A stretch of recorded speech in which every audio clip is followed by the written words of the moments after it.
Okay, we will have our next state agency, the Department of Public Health. Please come up and get settled. Thank you. We are actually online.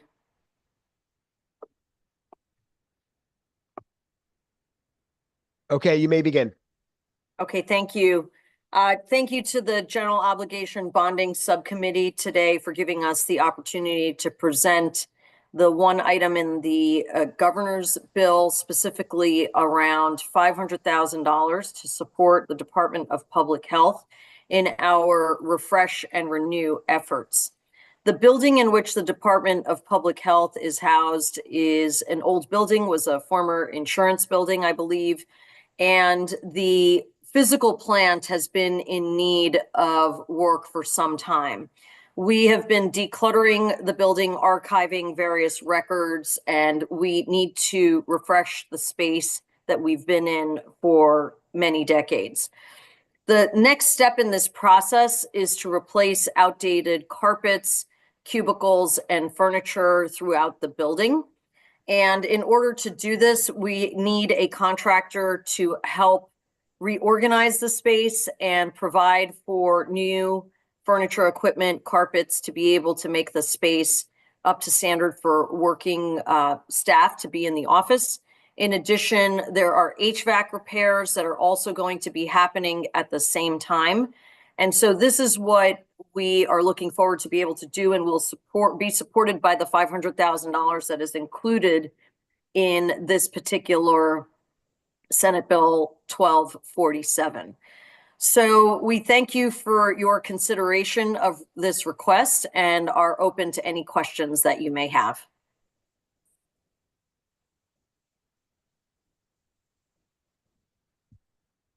Okay, great. Thank you. And so, Commissioner, what has been the demand? Has there been for lead remediation in our schools? So through bipartisan infrastructure law funding, we have begun the process identifying schools that may be in need of remediation, coming up with a program, coming up with a strategy of how to be able to do that.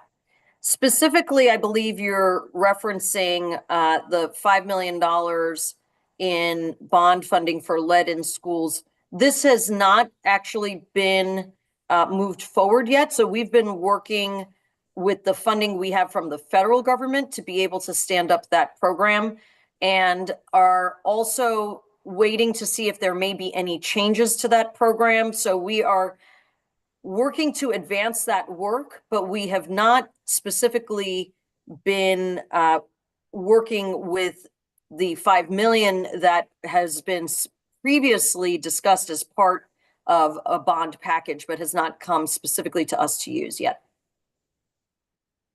Okay, great. Thanks. And Commissioner, can you please give an update on the existing drinking water projects and how they are going? So we have numerous drinking water projects that have been, again, funded through our Drinking Water State Revolving Fund. These are our federal dollars through the EPA.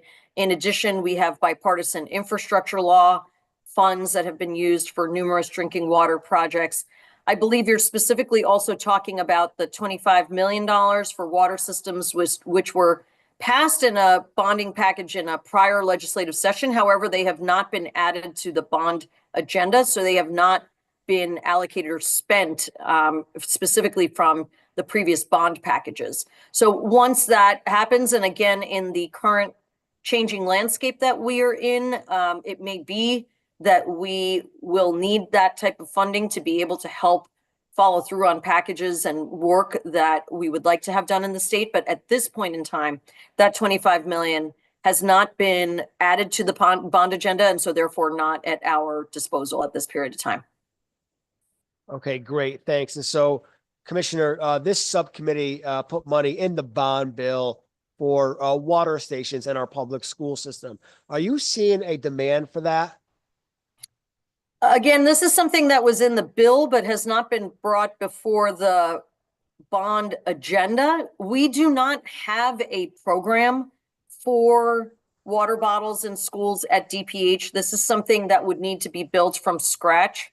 So it is not funding that we would be able to operationalize immediately, just because there really is no program that we have had to date on this specific topic. Has there been any coordination with DAS on the school construction side of that? We collaborate with DAS on a variety of other aspects. So we've consulted with them related to air quality, and I know on their projects related to HVAC, but specifically on the water bottles in schools, we have not had specific outreach, to my knowledge, to collaborate on that specific topic. Okay, great. Thank you. Are there any further questions for the commissioner? Yes, Senator Miller. thank you. Commissioner, thank you for your answer. I just want to piggyback on my colleague. So you said you haven't had those conversations with DAS. Do you plan to have those conversations with DAS? If those funds were brought before the bond agenda so that we actually would be able to have the authority to spend it, we most certainly would do that. It has not been something that has been brought forward to date. So it's not something that we've been in the planning stages of in the midst of the other things that we already had funding for and were asked to do the work on. Right, but you excuse me if I seem a little dense about this, but it's in your department, $3.5 million. And so who would have the responsibility of putting it on the agenda? Would it be DAS or you? So, I mean, this is really a perspective of the executive branch writ large. So I believe what I would say is that we would need to have those conversations. If that is a priority of the executive branch, we would most certainly make that request and come forward. But in general, we have to work within our branch to be able to identify exactly what we want to be able to put forward and request. At this point, I would also say that we have put our priorities behind the other items where we already do have existing programs. This would be a new program for us altogether. So we don't have specific expertise or people that have worked in this specific area in the past. So we do need to be able to bring people on board to be able to do this new work. Thank you for the clarification. Thank you. Representative Piscopo. Thank you, Mr. Chairman. Thank you, Commissioner, for being here. Well, not for being here, for phoning it in. Hey, by the way, where is your headquarters or your office? So right down from where you are right now, 410 Capitol. And the only reason that I'm not there in person was that I was at an emergency management symposium in Camp Net this morning. So I apologize for that, but it's 410 Capitol is the building that we're talking about for the renovations. Thank you, Commissioner. No apologies necessary. We totally understand. It's just a quick 20-minute meeting, so we understand. Quick questions on the public water grants. I see there's been a lot of work on that over last year and in 23. You have a remaining unallocated balance of $50,000. That's all general obligation bonds? Am I reading that right with the public water systems money? I think I'm going to have to relook at exactly what you're looking at to make sure I answer your question correctly. Just a quick, the elementary question will be, you have $50,000 in unallocated money, in unallocated funds for the grants and aid to public water systems. 50 million. 50 million, I think. Right. Okay. Yes, Wow. that's what I was. I didn't say billion. I said, yes, 50 million in, is that allocated? Do you have contracts for that? Do you have asks for that 50 million? Because you have no requests this year for additional funding. Right. So what I want to be clear on is that we have had bipartisan infrastructure law funding through the federal government that we've been trying to prioritize with specific end dates on that money.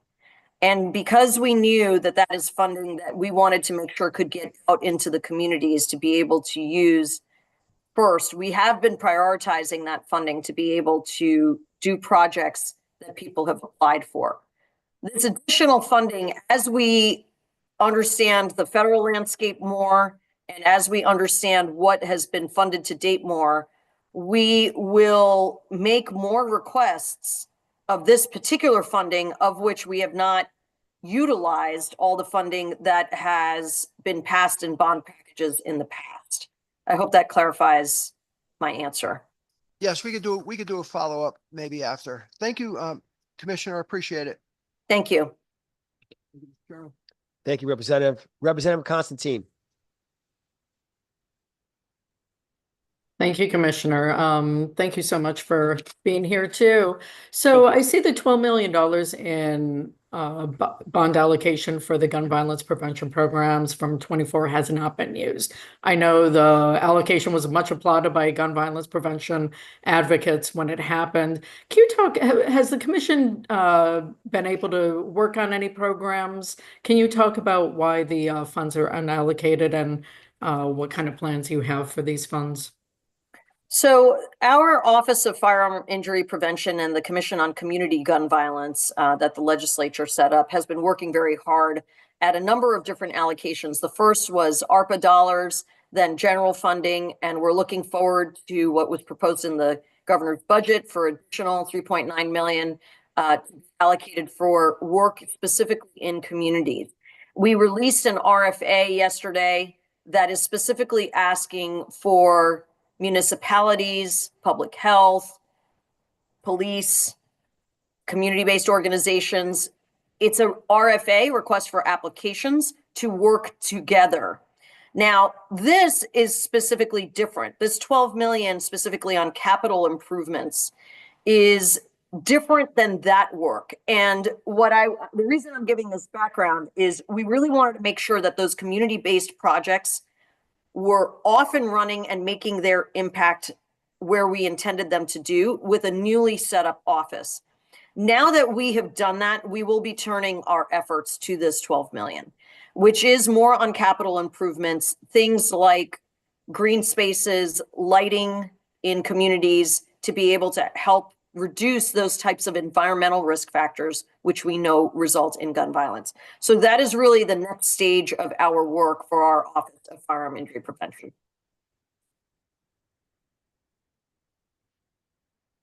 Thank you so much. Thank you. Thank you, Representative. Senator Miller, our co-chair. Thank you, Mr. Chair. And Commissioner, I don't have a question. I have a comment.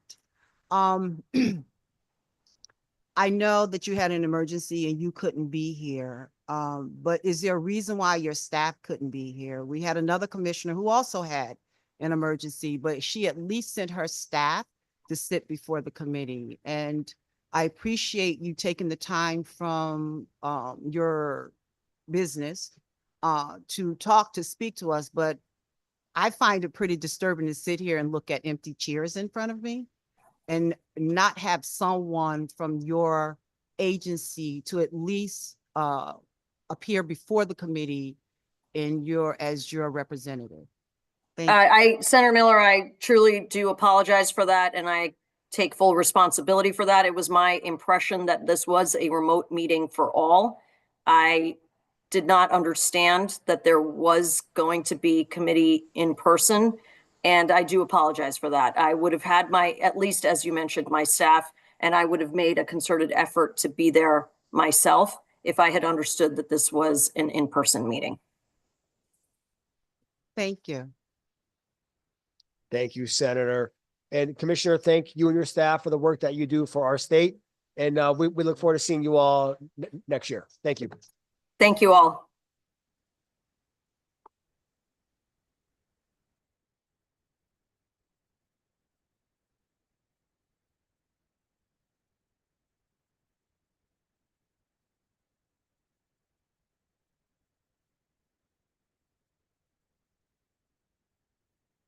Okay, next we have the Agriculture Experiment Station.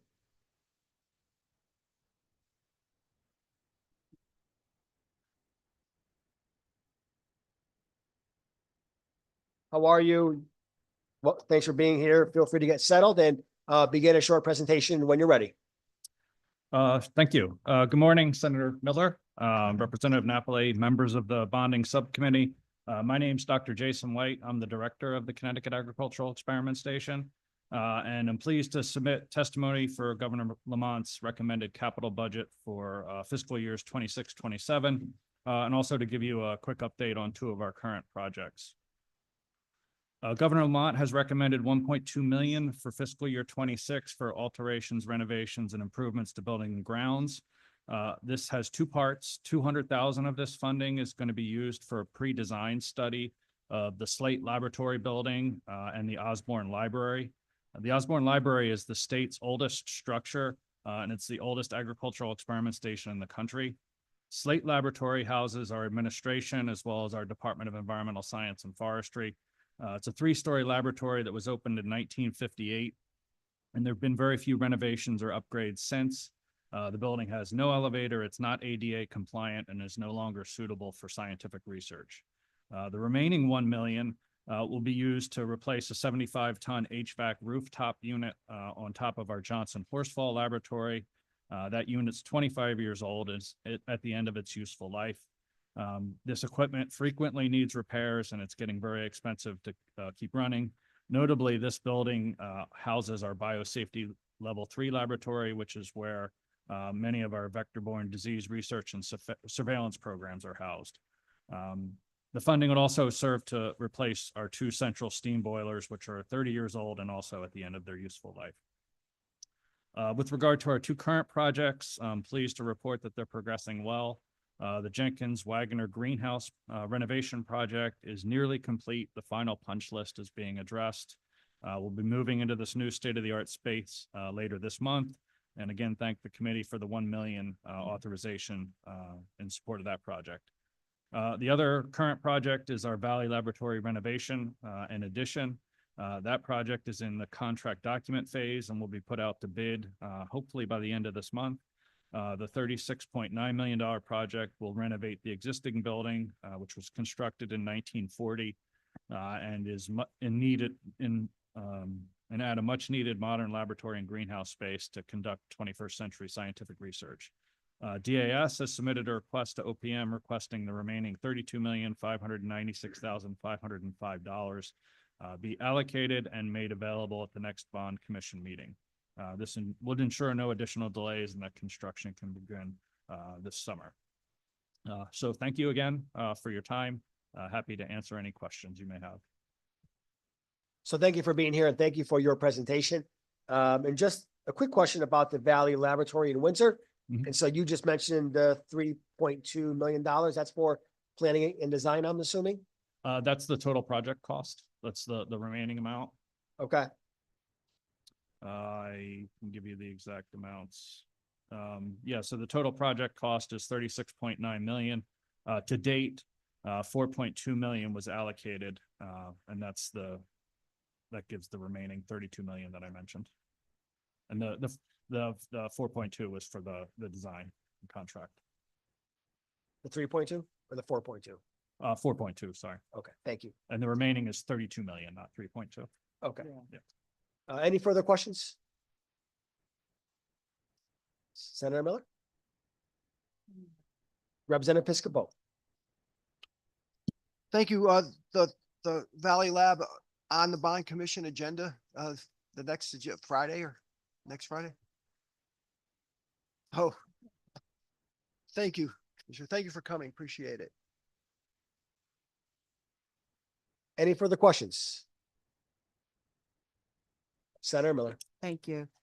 Can you tell us the lab? It's the laboratory in Windsor. That's the $32 million, right? That's going to be placed on the agenda. What type of work do you do there?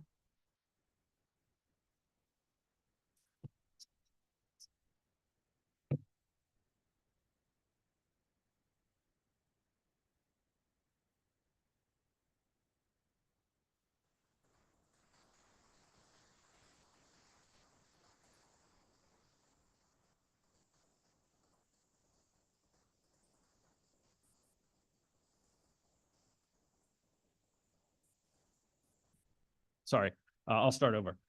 So the staff that's there, there's 11 full-time staff there, including 6 PhD scientists.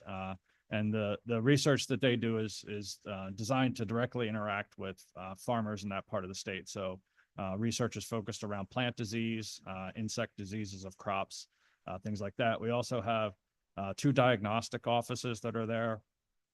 There's a plant disease office where farmers can bring in, or any other citizens can bring in plants that they want us to look at, diagnose a disease. We also have a soil testing laboratory that's there. Those services are free to citizens in the state. Thank you for that. And the reason why I wanted you to highlight the work that you do is because some constituents in the state don't even know you exist and that we have these type of services. So I want to thank you and your colleagues for the work that you do. Because even farmland, we don't know the number of farms that we have here and the importance of the farms to our state and our community. So again, thank you for the work that you do. Thank you, Senator Miller. Any further questions? Seeing none, thank you so much for being here. Thank you.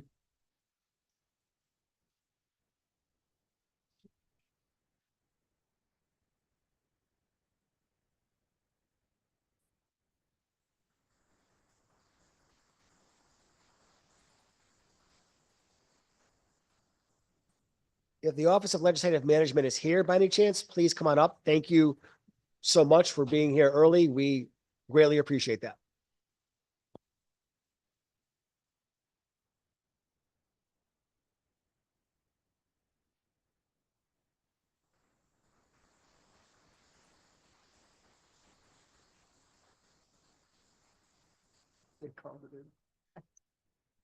Good morning. Thanks again for being here early. Please feel free to begin a short presentation to the subcommittee when you're ready. Good morning. It's a nice short walk, so being here early was not difficult for us. Good morning, Senator Miller, Representative Napoli, members of the, Senator Huang's back. Welcome. Representative Piscopo, and distinguished members of the General Obligation Bonding Committee. My name is Jim Tamburo. I'm the Executive Director of the Joint Committee on Legislative Management.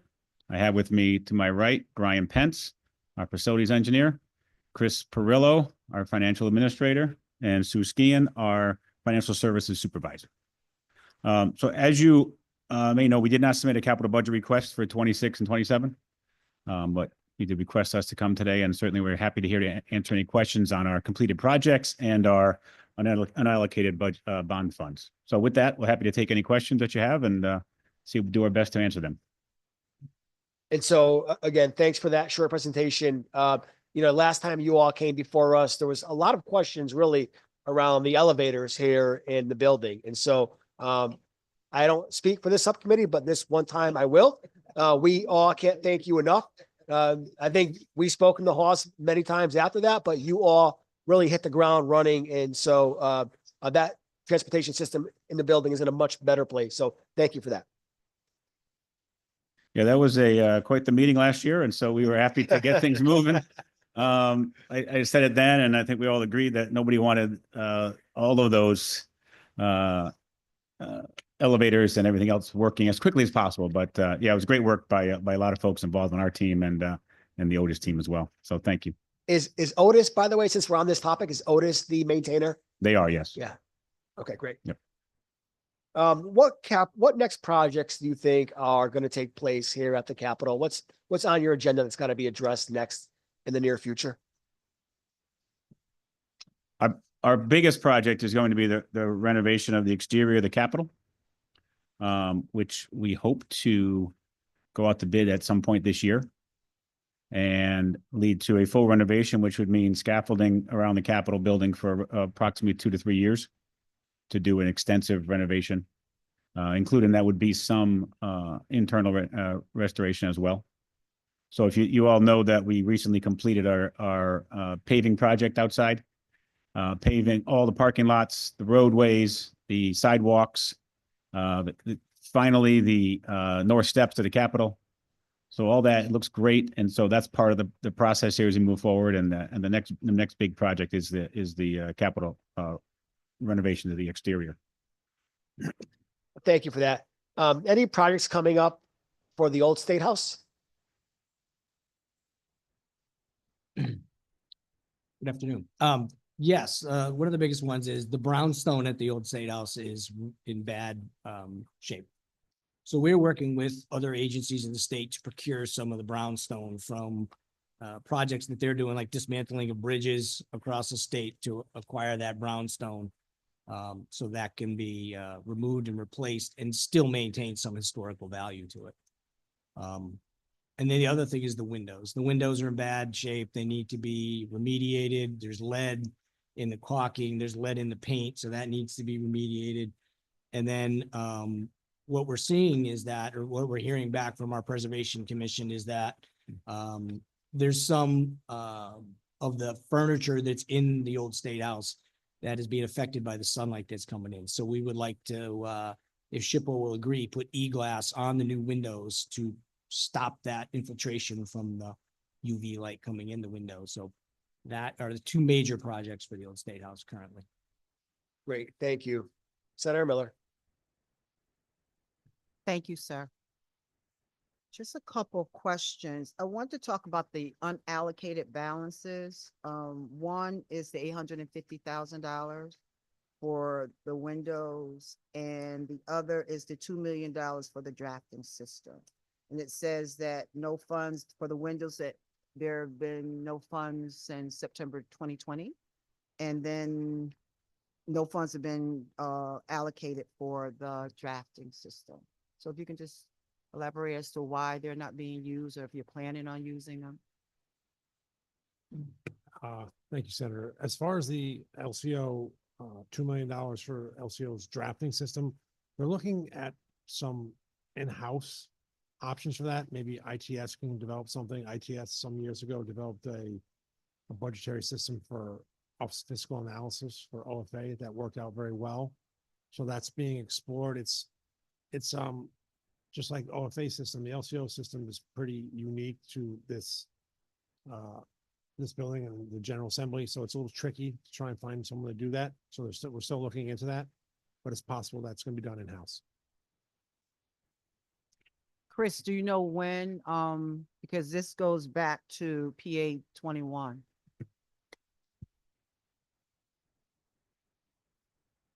They've looked at it. LCO went out and met with prospective vendors, I think about a year and a half ago, and it didn't go that great. It was difficulty matching up with their needs and what the vendors could provide. We'll have to circle back and see what's been going on with the discussions with ITS and LCO. We can get back to you on that. Thank you. What about the 850,000 for the windows, repairs, windows at the old State House?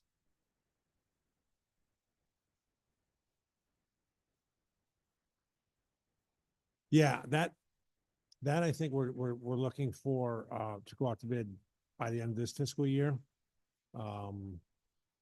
Little delay on that just based on the scope of the capital restoration project. It's, $50+ million. So it's taking up a lot of our time, but we're looking to do that sooner than later because just the condition that they're in. Thank you. Thank you, Mr. Chair. Thank you, Senator Miller. Senator Wong. Thank you, Mr. Chair, and welcome again. Indeed, I remember last year, and thank you for the efforts that have been undertaken. I feel much safer in the elevators nowadays. But that being said, I think this ties into the elevators that you present in your budget in regards to the interior and exterior restoration, but compliance with the ADA. One of the biggest challenges we have is the Capitol building is an antiquated, beautiful building, but it is not a physical handicap friendly. For example, in the second floor, you have the temporary ramp leading into the House chambers. We don't really have access into the viewing stands on the third floor for the House, or even into the fourth floor viewing into the Senate. None of those, I believe, are ADA accessible for the general public and a viewing public to see the Senate and House chambers in action. Is there a broader, longer term comprehensive plan of ADA access for every part of this building. I want to give a little bit of a shout out to former Senator Casano when he went through his surgery that as a legislator for many of us, it is an incredible challenge if you're physically disabled to be able to maneuver at the Capitol building. Obviously, this building is more recently built, accommodating, but the Capitol itself is a very, very difficult transition place for many of those under the physical handicap, and it is the people's building. So could you share some of the plans that may not be reflected here of a long-term goal that will require infrastructure changes, exterior, interior, and also some bonding allocations that we may need to anticipate?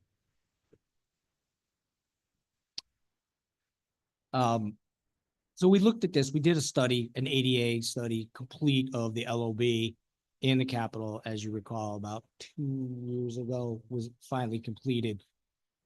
Speaking for the Capitol itself, some of the concerns, Senator, that you have were brought to our attention, as we already knew.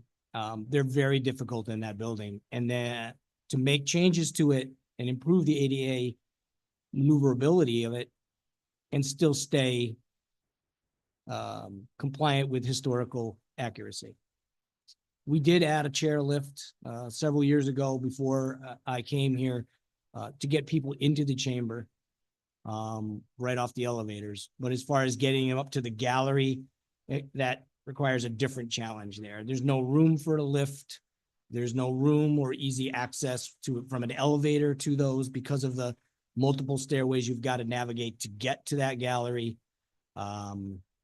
So we will continue to work on it, but I don't have a firm answer for you on that because it's just such a difficult building to make changes to.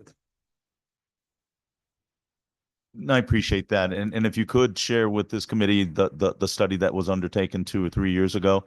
And I raise it because I know the incredible challenge, but nevertheless, I think the continual initiation of it and consideration of it is an important part of what we need to do to accommodate the people's capital for everybody to access and participate. So thank you very much. Thank you, couldn't Mr. agree Chair. more. Thank you, Senator. Representative Farrar. Thank you, Mr. Chair. Hi, everyone. Thanks for being here. A couple of questions I hope to add to what was already asked, and thank you for your thorough answers so far.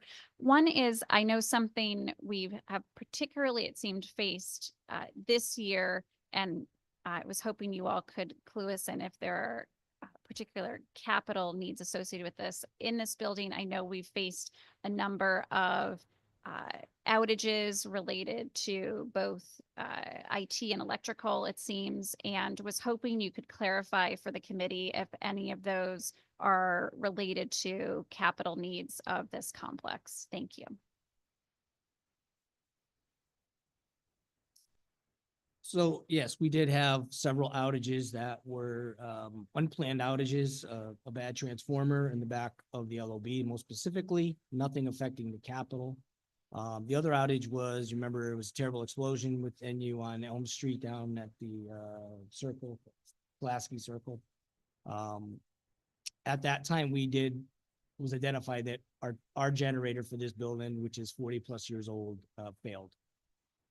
So if you notice, if you look out that LOB, your LOB office window, perhaps you will see the temporary generator that's out there while we make provisions for a new generator, larger in capacity, so we have better lighting throughout the building when we do have an outage, as well as all updated controls, switch gears, so that the recognition of normal power and emergency power, the transition is cut down in half, so it's much quicker turnaround.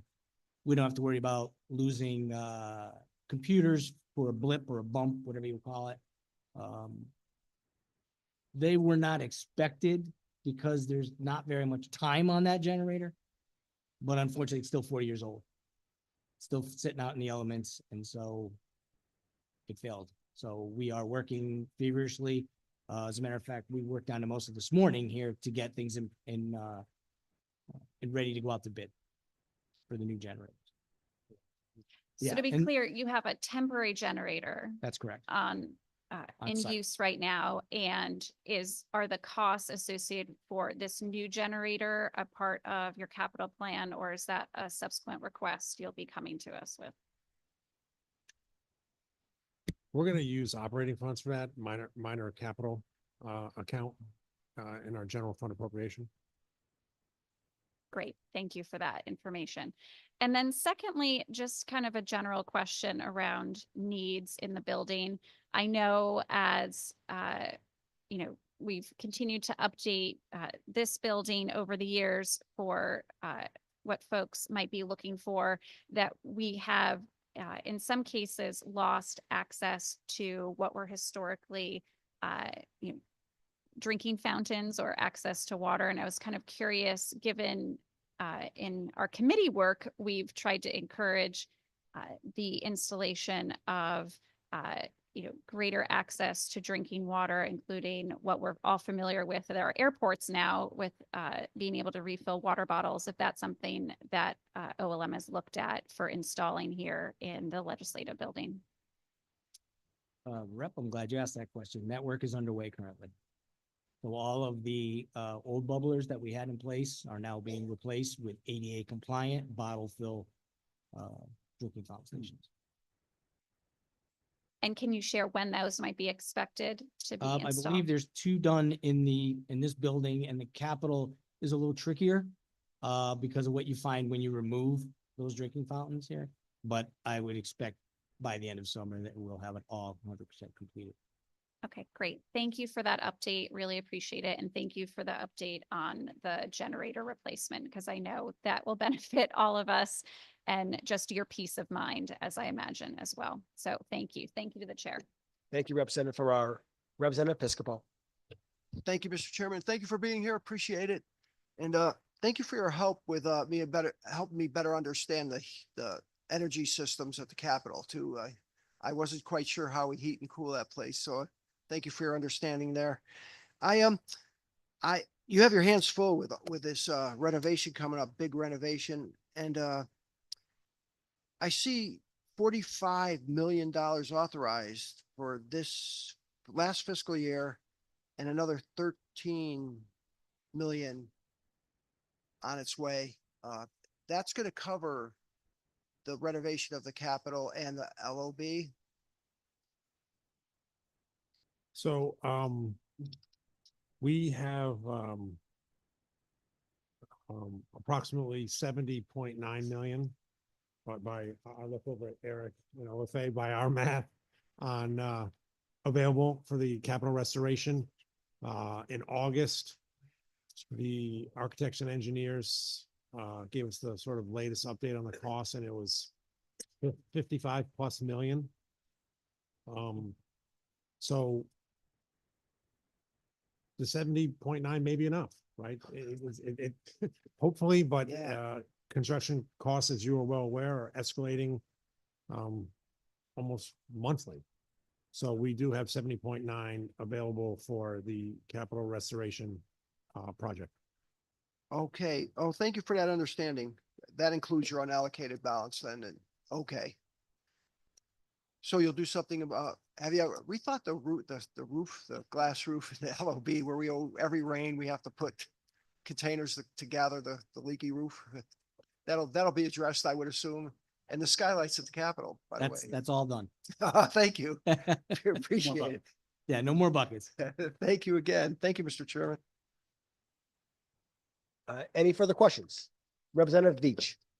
Thank you, Mr. Chair. I just want to make a quick comment. As a 7-week post-op knee replacement, I thank you for those elevators that you are now working. I appreciate that and all your hard work.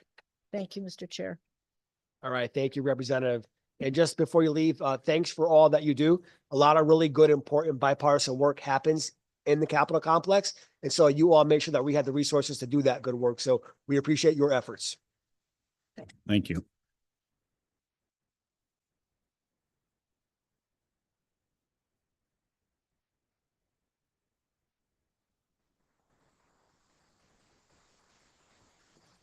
Hey, Sam, can you see if the Secretary of State and her staff is outside by any chance? Thank you.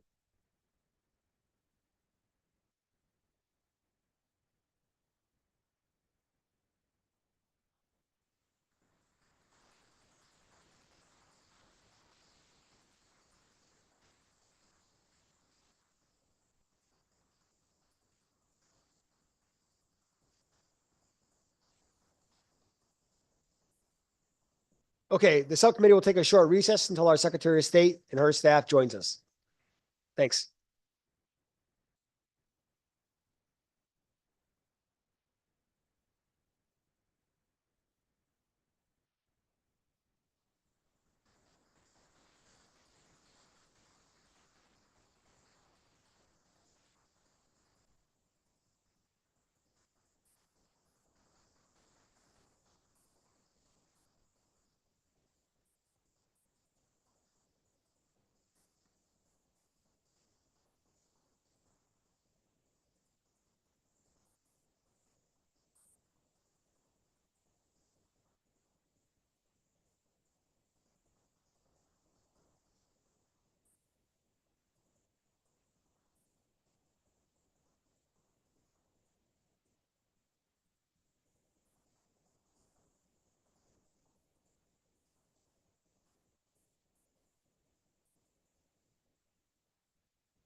Okay, we will reconvene the bonding subcommittee agency hearing. Our good Secretary of State and her staff are here with us. And Secretary, we thank you for arriving early. We really appreciate it. And feel free to get settled and you may begin a short presentation. Good morning. Thank you. Glad we could run over. Happy to do it. So good morning to the chairs, ranking members, co-chairs, members of the committee. We have already submitted via email our responses to the questions that were asked by the committee, but I'm happy to answer questions here.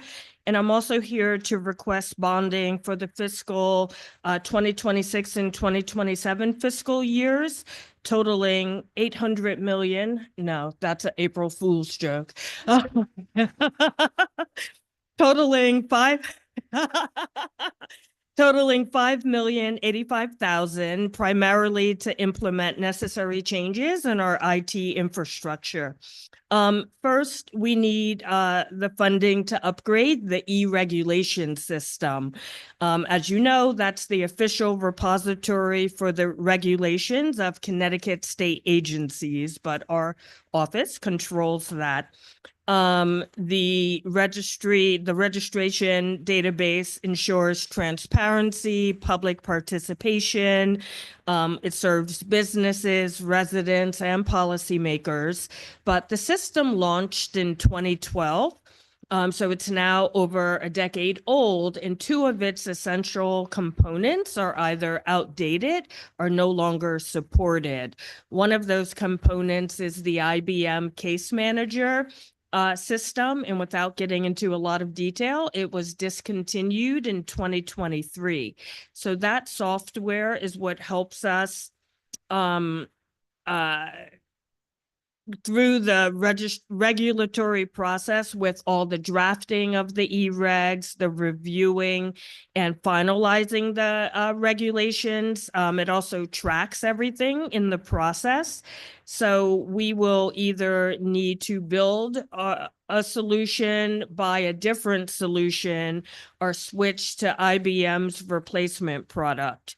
The second component is the software tool that our office uses to format and finalize the regulations before they become official. So starting next year, this software has also been discontinued because the company that ran it was bought out and the new company is no longer providing that service. So we'll have to do something to replace it. To keep our e-regs moving smoothly. The second request is 1 million for our website. We need to ensure that it is fully compliant with the American with Disabilities Act. By 2026, as you know, compliance is required by the U.S. Department of Justice. So we have to make sure that our website, which, as you know, serves voters, businesses, etc., is fully compliant. And then we have two small amounts. One is for IT upgrades over 65,000 in each of the next fiscal years. Much of our equipment is over 7 years old. And what we have found is that replacing the equipment is often more replacing it is often more cost effective than maintaining it and keeping up with software developments. And lastly, we have 20,000 to replace our non-functional furniture in our Capitol office. The current furniture is in poor condition. It's something I know the most about. You sink in the chairs, the knobs are falling off. The table is held up by wads of paper, and perhaps the most embarrassing moment in my time as secretary was when a 5th grader sitting cross-legged on the floor said, "I have a question. Why do you have holes in your carpet and paper holding up your table?" So we reached out to DAS, and 20,000 is the estimate they gave us to replace it. I'll stop there, but I'm happy to answer any questions. Thank you. Great. Thank you, Secretary, and thank you for that excellent information that you gave the subcommittee on why these bond funds are really important to your agency. I want to take a minute and revisit a previous allocation that the Yes, subcommittee has made to you in your office. And so I remember, Secretary, one of my earliest conversations as bond chair was with you, and you were explaining to me how you needed the new tabulators to make sure that we can conduct fair and safe elections here in our state. And so, and I really remember the urgency on your face. And so we, acted pretty quickly to make sure that you got the resources. And so can you give us an update on where we are with the tabulators and when they're going to be officially, rolled out? Thanks. yeah, sure. And thank you for that. I very much was urgent, and I appreciated the committee's rapid response in allocating funding. You'll be happy to know that right after the funding was granted by the commission, we entered the RFP process that very day because we had it queued up and ready and waiting. We went through a very thorough review process and selected a vendor. And as of about 6 weeks ago, we started shipping tabulators to towns. We had now 9 municipalities that used the new equipment in the November 2024 election as a pilot. It went extremely well. So all of the machines will be delivered across Connecticut by June, and we'll be using them in the November election and elections prior. No, thank you for that. And so Yeah. certainly, and thank you for having such a proactive approach there, Yeah, because no, that was a thank you. Herculean task to take on, especially in your new role as secretary. So we thank you for that. Thank you. Senator Miller? Thank you and good afternoon, Secretary. Madam Secretary, Thank you. couple questions. You needed this money and I assume you requested it from the governor. And you're not in the governor's budget. Were you given an answer as to why?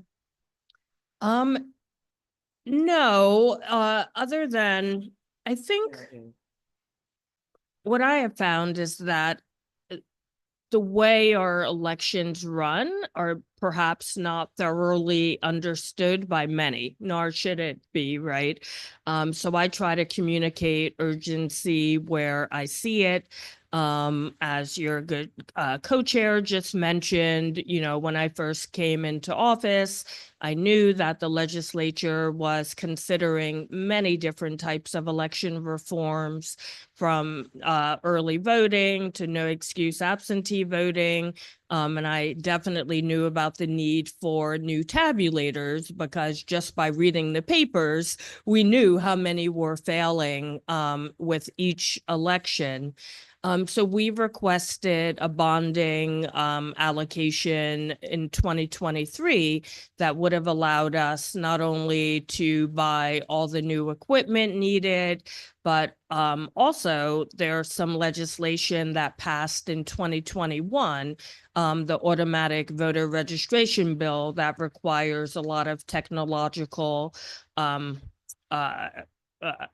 systems to be in place to work with various agencies, like we work with the DMV. On top of that, there were a number of changes in our business.ct.gov portal that needed to be upgraded. So we put in a request. We did not receive the full request from the commission. So we're hopeful that we will get some of that going forward. And with regard to our budget, as I'm sure you know, we've been in front of appropriations. We had put in many additional requests that would allow us to do our work. I thought it was a very good representation of the staffing we would need in our office to carry out all the legislation that has impacted us. But none of that was granted. And in fact, our general budget was cut. So I'm very disappointed with both of those outcomes, but we will keep requesting. Do you know why your 2 IT requests aren't included in OPM's capital IT improvement? I do not. Program. I'm gonna look at my staff and yeah, I see heads shaking. No.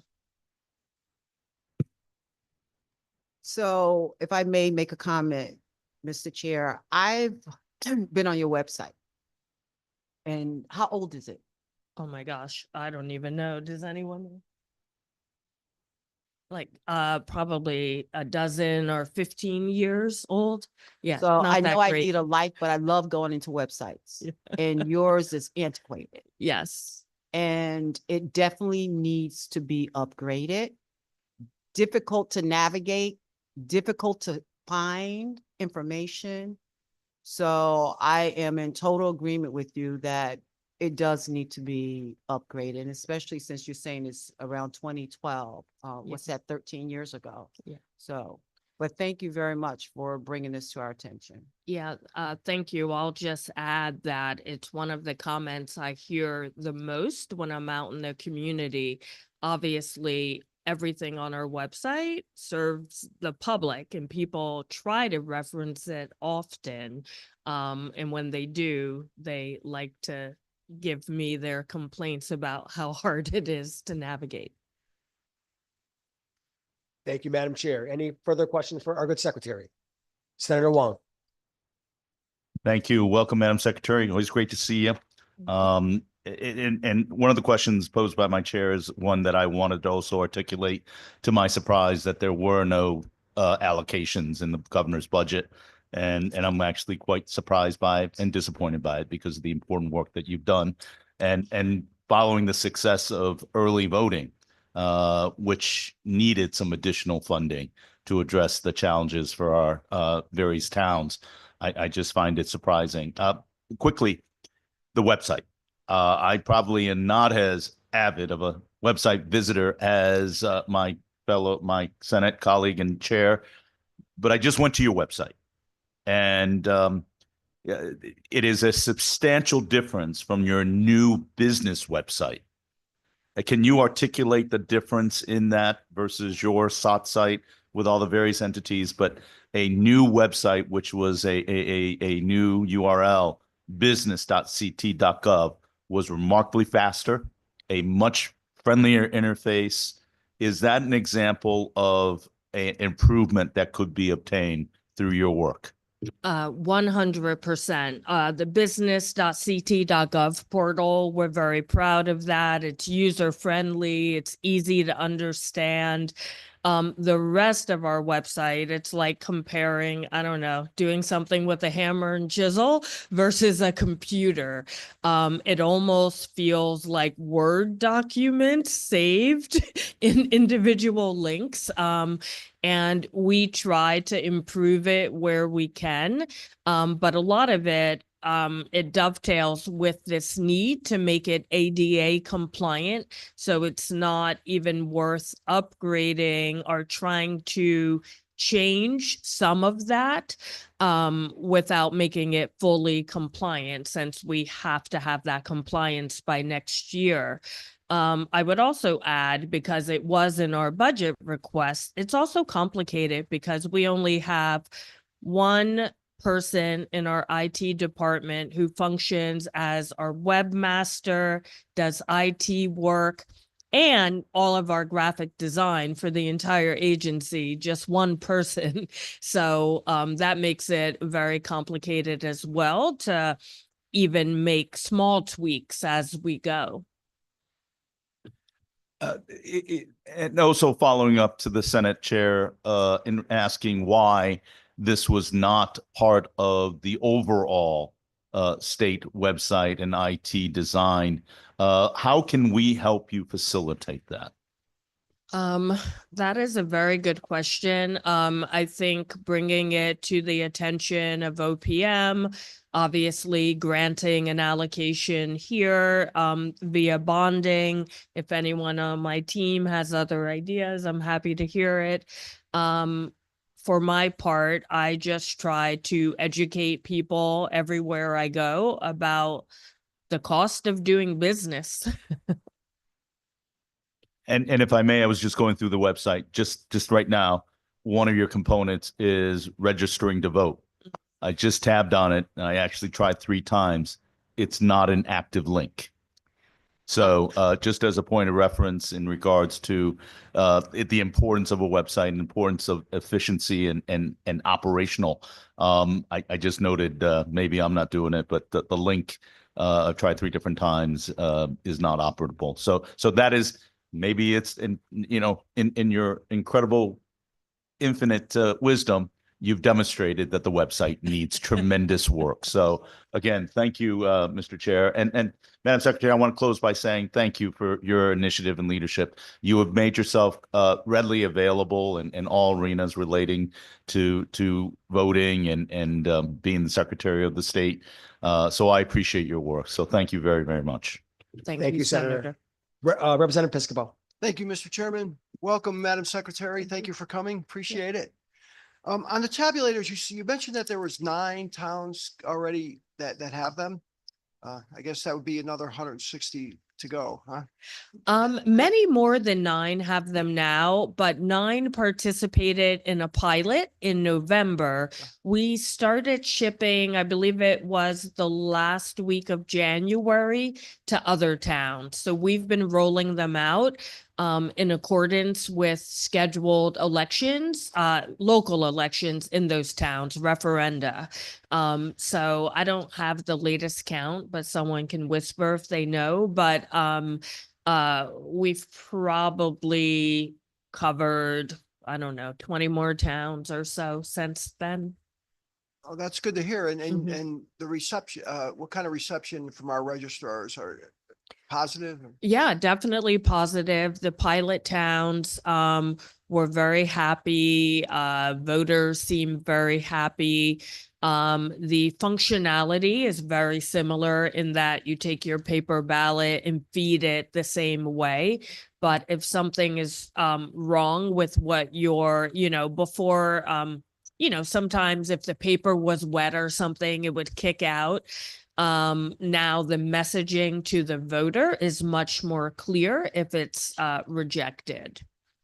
Thank you again, Madam Mhm. Secretary. Appreciate it. Thank you, Absolutely. Mr. Chairman. Thank you, Representative. Representative Ferrara. Thank you, Mr. Chair. Hi, Madam Secretary. Thanks for being with us. I'm going to ask a question. Again, I hope complements what has already been asked. I was hoping you could clarify for all of us and educate all of us a little bit more about who actually relies on the daily usage of the e-regulation system that you all are hoping to update and why that upgrade is essential for our government function. Yeah, and I'm probably not an expert on this, so I welcome someone to come up. But definitely policymakers, legislators use it. We also have members of the business community, members of the public, if they need to access the regulations. But I'm going to turn it over for a more scientific description. Hey, Gabe Rosenberg, I'm the chief of staff. I'm not sure that this is going to be a more scientific description, but essentially every agency needs to use it in order to promulgate their regulations. So that's where every regulation for state government is housed. And then so anyone who wants to see deeper into any of our statutes that have a regulation attached, that's where they would go. So when you go to look up 9 dash whatever, if you add another dash to it, if there's a regulation there, you can find all those regs in the same place. It's also the system that the public uses to comment on any proposed regulation before it's promulgated. And maybe I would go one step back in case people aren't aware. Often when legislation passes, that's sort of an overview, and then agencies have to write regulations around that law. And the regulation is perhaps the meat of how that law will be carried out, or impacts, etc. So those regulations, as Gabe mentioned, are used by all Connecticut state agencies. Thank you for that. Yeah, and I think your description highlights what some of my colleagues already brought forward, which is that some of these requests, particularly around IT, seem to be really required for all agencies to function in our state of Connecticut. And I thank you for highlighting that. And I just would ask one further question. With the agency requests of the $4 million and $1 million, are those just for the upgrades? And are the costs of maintaining those systems currently in your budget or not? Do you know? I mean, the website, yes, but for the new IBM case manager.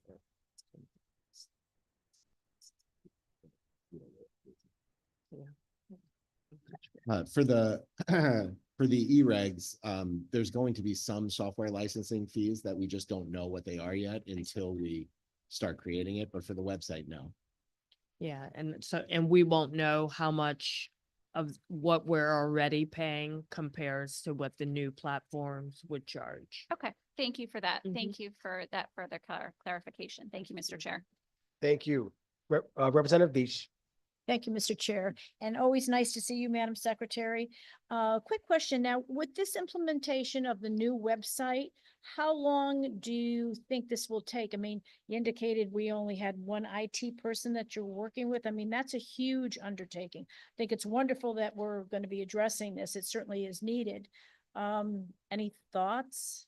I'm still hoping the Appropriations Committee will grant us one of the positions we asked for that would help with this project. But I believe, our estimate is 2 years to do the entire Yeah, I see website. that Yeah. 2027 was mentioned in terms of the ADA compliance. So will it be wrapped around? So you think 2027 is what we're Yeah. looking at before I think so, finalization? like late Okay. 2027. Okay. All right. Thank you for your answer. Thank you. Nice to see you. Good Thank to you, see Representative. Mr. Chair. I don't see any further questions. So Secretary, thank you so much for being here.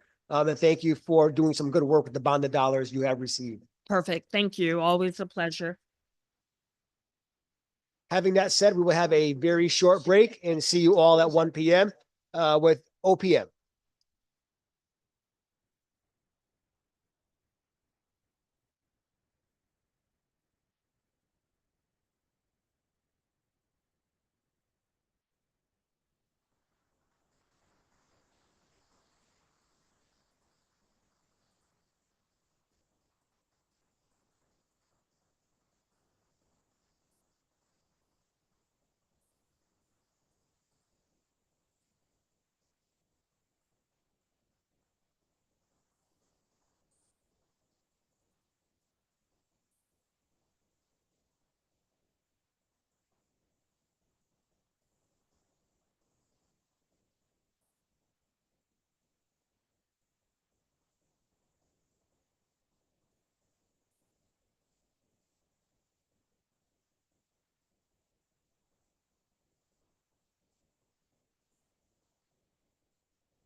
Okay, good afternoon. I will reconvene the bonding subcommittee agency hearings.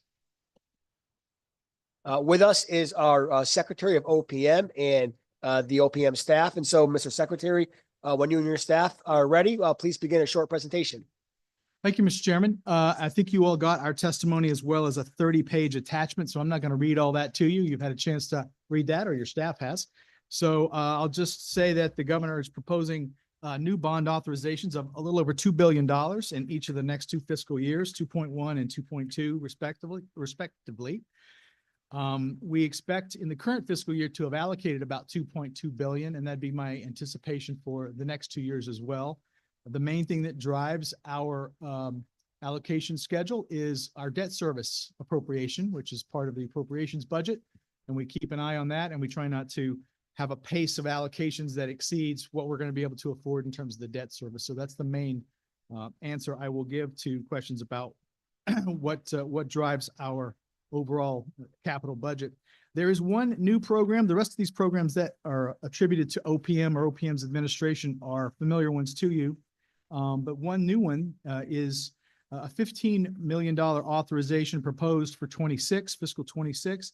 This came up last year during the flooding that we had in the western part of the state, and we had a perceived need to get something quick, something off the shelf that would be able to help municipalities, businesses, and homeowners in the case of an unexpected catastrophic event.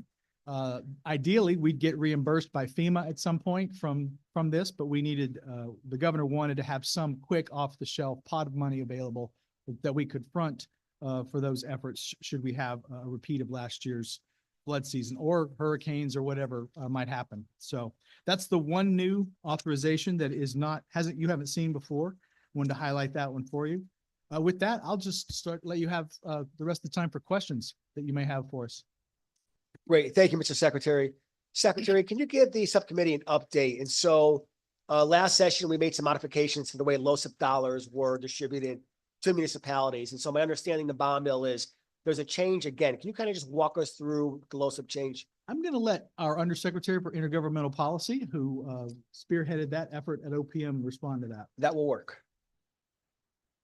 Martin Heft. Good afternoon, Martin Heft. So the only change actually is just some additional language in. There's no change in the LoCIP program, the way it's being administered, but there is additional language added in to basically wanting the municipalities to use up the funding that they've already been allocated before we issue new allocations. And that language is listed in there as the municipality has fully utilized or has plans to fully utilize the funds previously granted. So we are looking at that. The changes last year that were made was switching. We kind of run it as LoCIP entitlement and LoCIP grant. The entitlement was fiscal year 23 and prior, funds that were allocated each year. And some municipalities have that banked up. Currently, there's about 25 million that's been unauthorized by our municipalities to utilize. In fiscal year 24, it started out as we did a grant. We did an upfront payment to the municipalities. They have an annual reporting that they file in September, by September 1st, to state how they've utilized those funds during the year. Tell you from the reporting this past year of the first year of the program, that only that 31 million of that 45 million has remained unspent. So currently there's about, $56 million that's been unspent in LoCIP by our municipalities that we want to make sure that they're utilizing for the purposes before we issue new funding to them. And so, no, great. Thank you for that. And so my understanding, and please correct me if I'm wrong, that lots of municipalities may keep their LoCIP dollars. Perhaps they had that earmarked for a larger capital project, right? And so what your expectation would be is that they make sure that the secretary and OPM knows what the plans are for those funds, correct? That is correct. Okay. And so if a municipality doesn't submit a plan, what would happen to those funds? They would just remain in the account until we either received information from them. Obviously, our division would reach out to the municipalities to get an understanding of, are they using the funds? What is the purpose and everything to try to clarify that?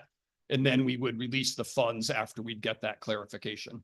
Okay, great. So they would not be eliminated of getting. Yeah, they would not be funds. jeopardized. They would just be held. Yeah, thanks for clarifying. That's helpful.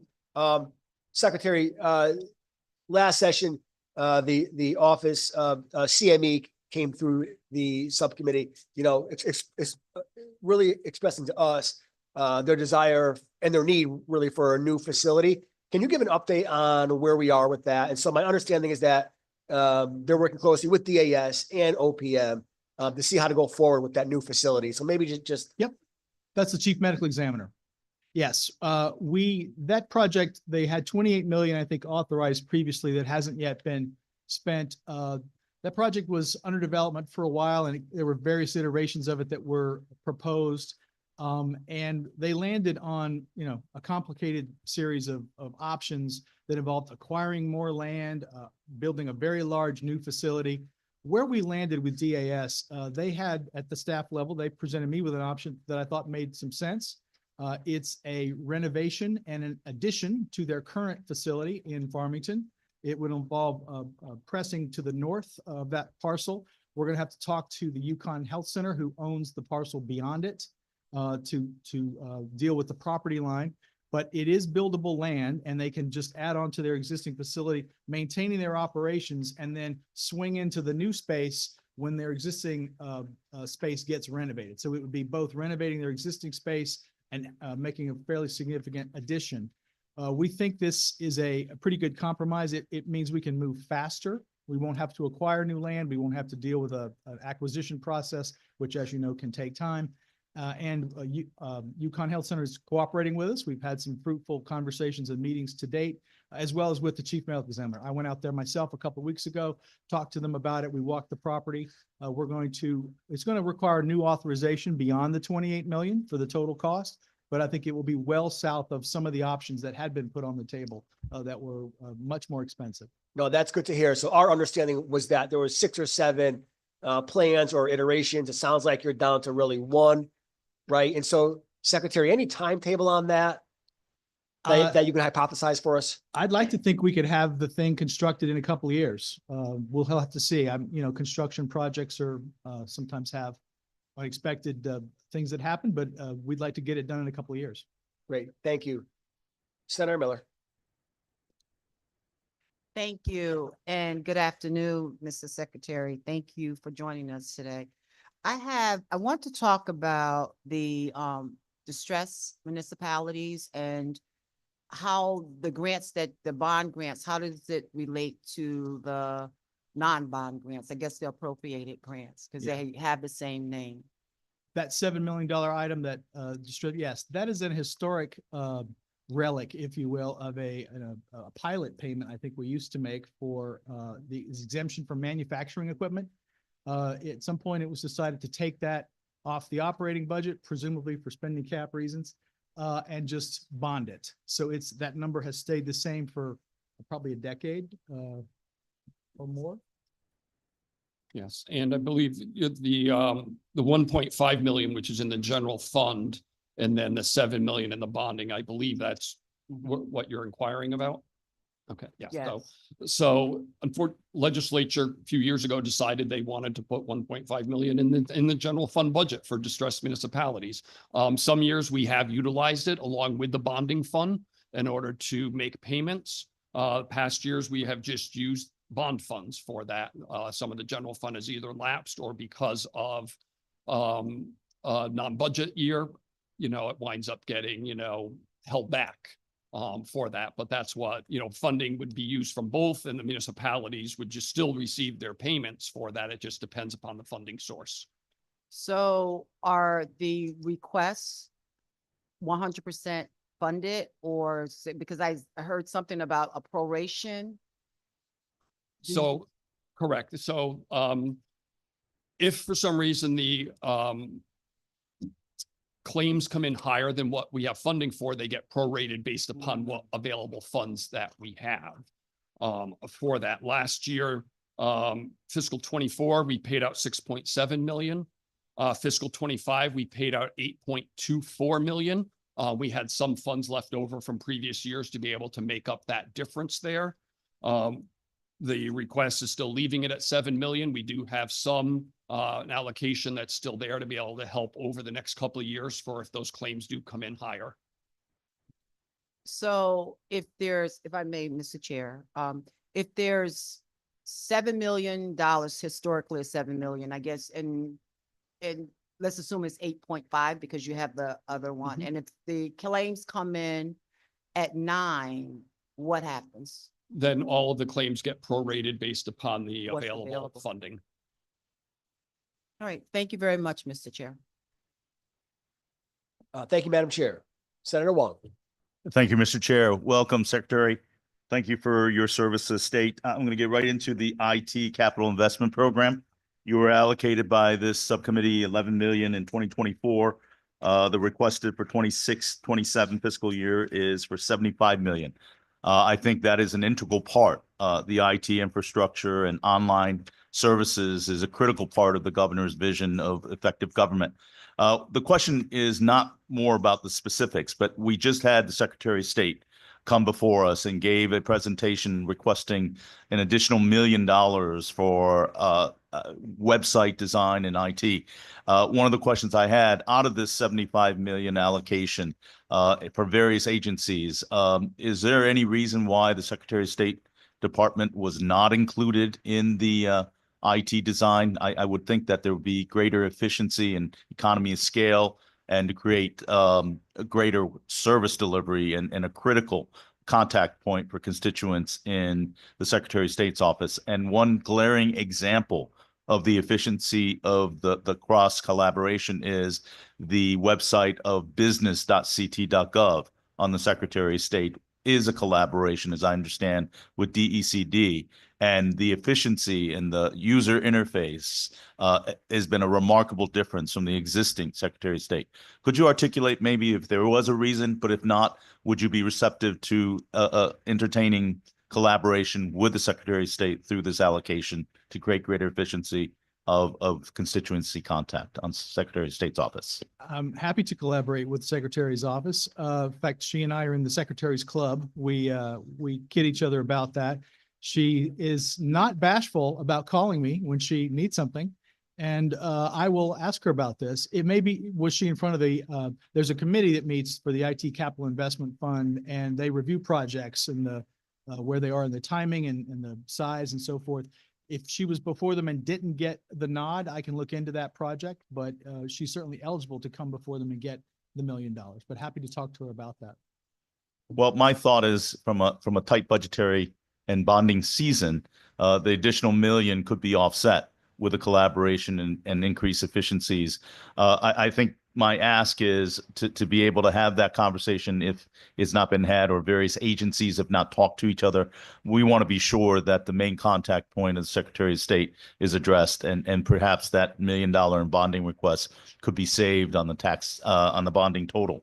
The second question, if I may, Mr. Chair, is in regards to the LoSAP fund and the TAR fund for municipalities. Are there any excluded use?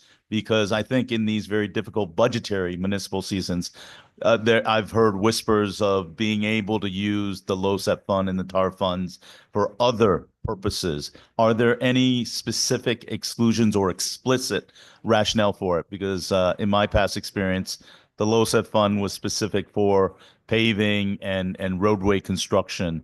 Could you elaborate a little bit more on the LoSAP and some of the excluded practices? And it should not be used, from what I understand, for municipal general fund purposes. Thank you, Senator. So each, both LoSIP and the other both have in the Town Aid Road. And then we also administer the Municipal Grants and Aid, which is also known as Son of TAR, for those that may not be aware. Both of those are statutory. They actually have their specific uses listed in statute of what they must be used for. Town Aid Road and Municipal Grants and Aid does have a provision in there where the Secretary may waive the use for other purposes if requested. But that's only under the Town Aid Road and the Municipal Grants and Aid. There is not a waiver provision under the Local Capital Improvement Fund. Very seldom have we been asked to do anything on Town Aid Road. We get a few on the Municipal Grants and Aid, mostly from fire departments, because fire departments aren't out there maintaining roads and everything. So we do get some requests for those from fire departments. I think last year we only did one waiver for our fire department so they could use it to do fire hydrants instead of paving a road or something because they don't have that capability of doing so. That is what I understand it as well. But as you have seen, there are municipalities that have residual unused funds. And I think one of the things I wanted to get as a point of clarification from the committee, from the agency of cognizance, that you would strongly discourage using the town aid funds and the LoSEP funds for anything other than the express use, and to be able to ask for exceptions to be used into general fund purposes. Would that be correct? Yes. Thank you for the clarity of the answer, Secretary. Thank you, Mr. It was Chair. the clarity of the question that I was able to respond to. Great. Thank you, Senator. Representative Piscopo. Thank you, Mr. Chairman. Thank you, Mr. Secretary, for being here. Appreciate it. And thank you and your undersecretaries for their response on all, we could call anytime and your response has been great to all our questions. So I appreciate your ability to just respond to us when we need you. My first question was I want to follow up a little bit on the House Chair's questioning on the medical examiners. Last term he came in here and he said, let's do it right. If we're going to do it, let's get the facility right. This subcommittee was in a panic. There was 3 trucks outside the place and with bodies in them. And we were just at wit's end. And so we put a little pressure on him, I put so much pressure on him, I felt bad. So I went and visited the place myself. And you mentioned you were just there. It's very cramped area.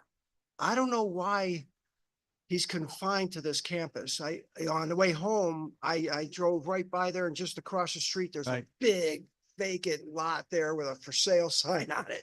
And a little farther down on the right on Route 4. Okay. And or is it 44? It's 4. 4. Yeah, 4.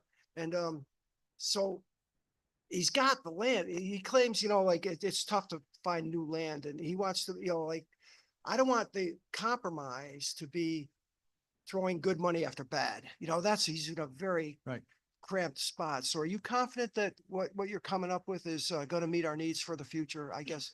We believe so. One of the benefits of doing this particular design is that we may well now get access to Route 4 because we'll be able to go through the parking lot of that. It's an office, well, I'm not sure what you call it. It's an office building. It's got some private tenants in it, even though it's owned by Yukon Health Center, but it's actually on Route 4 and this is behind it through the woods. So we're going to move in that direction with the building and there may well be an opportunity to have access directly to Route 4. So it'll be less isolated than it is now potentially. But if you've been to the property, you know that eastern side is wet. You can't go that way, but you can go that northern side. That's dry and it's wooded. It just needs to be, we need to work on that property line with the health center. And I think we can do that. Thank you, Mr. Secretary, again. Appreciate it. Thank you, Mr. Chairman. Thank you. Representative Yakarino. Thank you, Mr. Chair. Thank you, Mr. Secretary, and your team for doing such a tremendous job, I believe. I just have one question, and for the steep grant, there's unallocated dollars at 53 million. Then there's zero allocation in 26, and then 35,000 and 35 million and 27. I'm just not sure. There's a little gap there. Well, we've got the 53 unallocated and they just did a round in the fall. We're probably going to do another round this coming fall, but we don't need additional funding because we've got the 53 unallocated. So we can use that going forward for 26. And then we've got a proposal for 35 more in 27. I was reading the verbiage underneath. So that you're just doing the delta from this fall of last year until what's needed going forward. Fall of last year was allocated. Yeah, so that's gone. This is left 53. We got 53 that we can use in 26. And then we're proposing 35 in 27. I don't know that we'll use all 53, by the way, in 26, but so the zero it's just because there's been no request for it then yet. There's always requests for steep. We try to do about every year, at least one round every year for sure. No, and the line item just says zero. That's all. It's just yes, we don't need to propose more in 26. That's okay. We're not proposing an additional authorization for 26 because we've got the 53 in the bank. All right. Thank you again. And thanks for everything you guys do. Thank you, Mr. Chair. Thank you. Representative Veach. Thank you, Mr. Chair, and thank you, Mr. Secretary, for coming out today. Always nice to see you guys. I have one quick question. I understand that the body camera reimbursements for police departments, okay, are funded through OPM as opposed to DESPP. Can you tell me whether or not there's going to be funding available for police department storage and security? We are talking to DESPI about that. They have an interest in some systems that are out there for capturing video and transmitting it quickly and efficiently to courthouses and to prosecutors' offices, things of that nature. They haven't yet reduced that to writing, the precise ask, but I've been talking to Commissioner Higgins about that, and we will work on that probably as a midterm adjustment for next year. Okay, so not anything that will be in the very near future, but perhaps next time around? Yes, we have a strong interest in improving the technology around law enforcement. We think we can multiply the force there, as well as get some of the sworn officers out of doing that administrative work and automate a lot of it, particularly the evidence transmission and the body cam editing and that sort of thing. So we're interested in doing that, and we're working with DESPI on specific proposals for that. There's a question as to whether or not you do this on the capital side or you do it on the operating side. There are companies that offer you a package where it's like a lease. You sort of over a term of 5 years or 10 years, Right. pay them a certain amount and you don't own the equipment. You're leasing it from them and they're servicing it and all that sort of thing. And we haven't landed on what's the preferred solution for the state yet, but we're talking to them about that. I suppose with the technology improving all the time, perhaps a leasing scenario might be a more affordable, way to go. I'm We'd not have to sure. work it into their OE line of their budget, and it would have to fit within a balanced budget that complies with the spending cap. So that's my overall Support those blue issue. boys and girls. Thank you. Yes. Thank you. Thank you, Mr. Chair. Thank you. Thank you, Representative. I see online Representative Mashinsky has her hand up. Yep, thank you, Mr. Chairman. I have two questions. On LoSiP, which my town uses for roads, does the formula reflect square miles in the town? I think you've stumped Martin. Yeah, no, I had to stop and thank you. I had to stop and think of because there's like 4 different pieces that go into that. Road miles is one of them, population as well. So yes, road miles is part of, I forgot which the percentages are, but I could get those for you. Okay, thank you. I have a large square mile town. That's why I ask. My second question is, I just found out earlier today in a subcommittee that 25 million for heat pumps has been removed from the governor's bonding budget. And it's supposed to go to purchase heat pumps for certain targeted populations, including the elderly, nursing homes, and low-income apartment dwellers. And the bill is back again this year. The Environment Committee voted it out, and we are assuming and hoping that we will pass it this year on our second try. And I hope the administration is not going to be opposing us when we make an effort to restore this 25 million. We do have people really desperate for relief. I think that was removed in recognition of the fact that the enabling legislation did not pass. If you were to pass that legislation and include that amount in the Bond Act, we would certainly take a look at that and talk to you about that when we get to the May timeframe, when we're looking at the final Bond Act for sure. Okay, thank you. I appreciate that. Thanks, Mr. Chairman. Thank you, Representative. So now we'll go a second time around. Representative Yakarino. Thank you for the second time, Mr. Chair. Two questions real quick, Secretary. School security, is the bonding money through OPM? We were just talking like for school upgrades for glass, security, safety. That's administered by DESPI, State Police. And Cameras, yeah. The proposed Bond Act has 10 million in each year. I appreciate that. And one last thing, we had a nice conversation, Secretary, about the food bank, and I appreciate what you're trying to do. And it's something that we, as a state, I think we should do a better job, and I appreciate next year. They're going to get fully funded in 26, and then next year, Looks like it's doubled. Is that correct? That's right. Thank you. Thank you, Mr. Chair, for the second time. All Thank right, you, thank Mr. you. Secretary. Thank you. Secretary, I've got a question. The program in OPM for the nonprofit grants and aid. And so, our legislative leaders and our governor were really good to our nonprofit community, especially during COVID. They made sure they had additional resources, right? And so we know, Secretary, all that has gone away. And so has there been any thought on how to really get our nonprofit community some more resources so they can continue doing the good work in our communities? Yes, we are proposing, let's see, where is that? The unallocated balance for that, how much is that? 70. There you go. It's number 12 on my list. 70 million unallocated for the nonprofit grant program. We just did a round last fall of, I think, about 30 million or thereabouts, and we're planning another round later this year.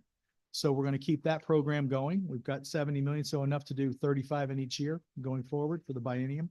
We're working on a new way of administering it so that the agencies that work directly with those contractors administer those contracts. We'll still do the RFP at OPM and make the selection with obviously input from those agencies, but they're going to administer the contracts going forward. We think that's a more efficient way to do it. We're also working on a new grants management system, automating that a little bit and having some guidance to the agencies on how to administer these kinds of grants. As well, as you know, the governor's proposed a 3% increase for private providers generally in the operating side of the budget. So they are always on our mind, and we understand they're a very important part of our Health and Human Services delivery system. Yeah, great. Thank you. We appreciate that. Senator Miller. Thank you for your comments, Mrs. Secretary. And if I can just add to that, if it hadn't been for our nonprofits, we wouldn't have been able to roll those dollars out during COVID. It was the nonprofits that help us survive during COVID. So whatever we can do to assist them and to keep them operating, because we never know. We pray that it does not happen. We never know where they may have to be the players in this game. Yes. Again for us. And So I some had of them right now are under pressure from federal cuts, as you well know. Exactly. Thank you so much for your comments. I want to ask you about the catastrophic events, the $15 million. How is that going to be allocated? Well, it's brand new. We're going to have to see what happens. And when we have a catastrophic event, we will have to have a bond commission meeting to allocate it. So we'll certainly have to gear up for how we're going to deploy that. Okay. My thought is we ought to do it in a way that goes out to whoever gets the money. But if there's a reimbursement coming from FEMA for that, if they're eligible for a FEMA reimbursement, that ought to come back to the state, having fronted the money. Then we can use it and spread it and multiply it that way. That'd be my concept. We actually haven't put pen to paper on a program, but you're probably correct. We'll probably have to write a more detailed program for that. And my last question, Mr. Chair, the Urban Act, which is my favorite part of the bond package. Are those the projects funded through the Urban Act? Are they eligible for any additional funding, any other sources? I think there's considerable overlap between who's eligible for Urban Act and the Community Investment Fund. And I don't think they're eligible for STEEP necessarily, but there's quite a bit of overlap out there. Before we did the Community Investment Fund, we were doing, I think the last year before CIF came on, we did about 300 million in Urban Act. Since then, we've done about half of that amount through CIF and the other half through Urban Act. That was the concept of the leaders, and we vet those CIF projects. They're very much like Urban Act, but of course, not everyone who can get CIF can get Urban Act. So that's the rub there. But that was a bipartisan effort, or at least between the executive and the legislative effort to vet those through DECD and to try and get a economic bang for the buck in terms of those projects through CIF. But Urban Act is also out there as a supplement and a complement to that, and those come forward in considerable numbers all the time. Thank you. Thank you, Senator. Senator Wong. Thank you, Mr. Chair, for the second time. Getting right into education, a two-part question. The consolidation of the higher education system, one of the biggest challenges we have in the bonding subcommittee is the needs and the requests from our higher education, CSCU and UConn of the world. How do you kind of measure up the philosophy of of OPM and the governor's office related to those kind of bonding asks? And does that take into account the recent news of the very, very large cash reserves that they have stocked away and how that impacts the philosophy and approach to that? That's the first part in higher education. The second is, how would the governor's proposal relate to preschool and special education grants and the special endowment fund intersect with the capital projects and the bond use as it complies with the fiscal bonding guardrail? So two-part question through you. Lot to unpack there.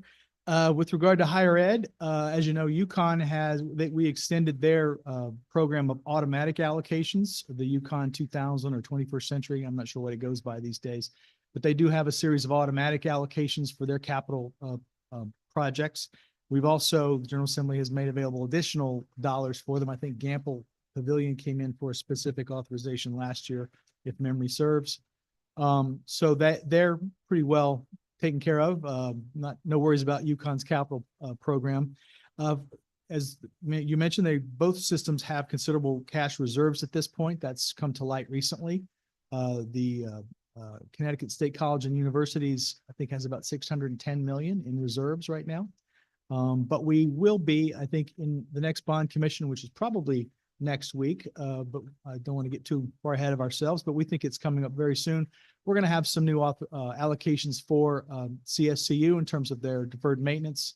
We've tried to recognize that they do have considerable deferred maintenance obligations.